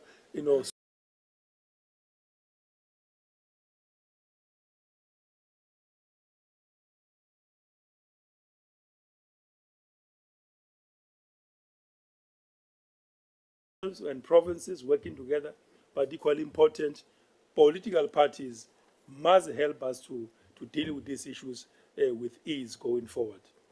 Lastly, with regard to matters of traditional leadership, it is true that we are going to Eastern Cape on Saturday, this coming Saturday, to interact with the leaders of royalty and their majesties on very important matters that are pertinent to the development of the province and also the management of cultural and matters of culture and tradition in that part of the country, our province. So I'm very certain that those continuous engagements will, in a way, add on to us finding solutions to some of the problems that we are having in many other parts of the country. I think shortly, I could say we really appreciate, Chairperson, the opportunity to appear before this committee. There's much more to talk about, and that is why we want to release as much information as possible so that when you call us tomorrow, it must be after 2-3 months. At least you'll still be having something to chew from what was presented here. But we do have a much broader report, which we think it would be appropriate to share with yourselves, the strategy that the DG referred to, because these 3 municipalities is just a small part of that bigger plan, which talks about the entirety of the country, including areas where audit opinions are good, but service delivery in some parts of those municipalities is zero. And people are living in very dire conditions, but publicly, of course, we are celebrating those audit outcomes. But on the ground, the socio-economic conditions of communities is very dire. They're living in appalling conditions of their own social spaces. So we're looking forward to that possibility of a continuous engagement so that we can share these developments, this information, and we also learn from your good selves. You can make us a better public administrators by having this continuous engagement. I think with those few words, I just wanted to thank you, Chair, once more on behalf of the department and the ministry and my colleagues that are with me here this afternoon or this evening. Thank you so much.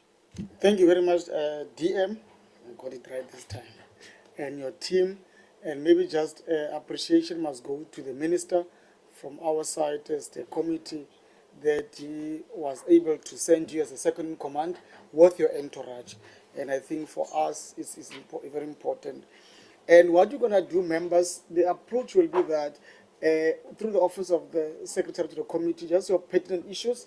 I know that we were able to express ourselves, but if you have those pertinent issues that you feel they require your more information from the department side, just please pop them to the secretary so that we send one communication to the department, to the ministry, with those issues that must still be addressed to you. What you normally do, DM, is that the SOP will give you a time frame in terms of how long we expect the responses, the written responses that you normally have in Parliament. So that communication will go out from our office to the ministry with the issues that members will want to find more information about. And with those words, members, I just want to, I used to be a councillor, I served as an MPL, and one of the things that I found very despicable is stifling debate. and I want as much time to be given to members, because these are the leaders from the different provinces who are representing their communities. And the worst thing that you can do to community leaders and to leaders in their respective rights is to stifle the debate. Unfortunately, Parliament only gives us 3 hours for committees. And I think members moving forward, we should just be mindful of that approach. And as much as we want to flesh out information and want to get as much from the departments, but we must always just be mindful that unfortunately time is what we are operating on. Members, with these words, I want to close this meeting, and thank you very much, DG, with the team, and everybody. Let it be a good night. The meeting is adjourned.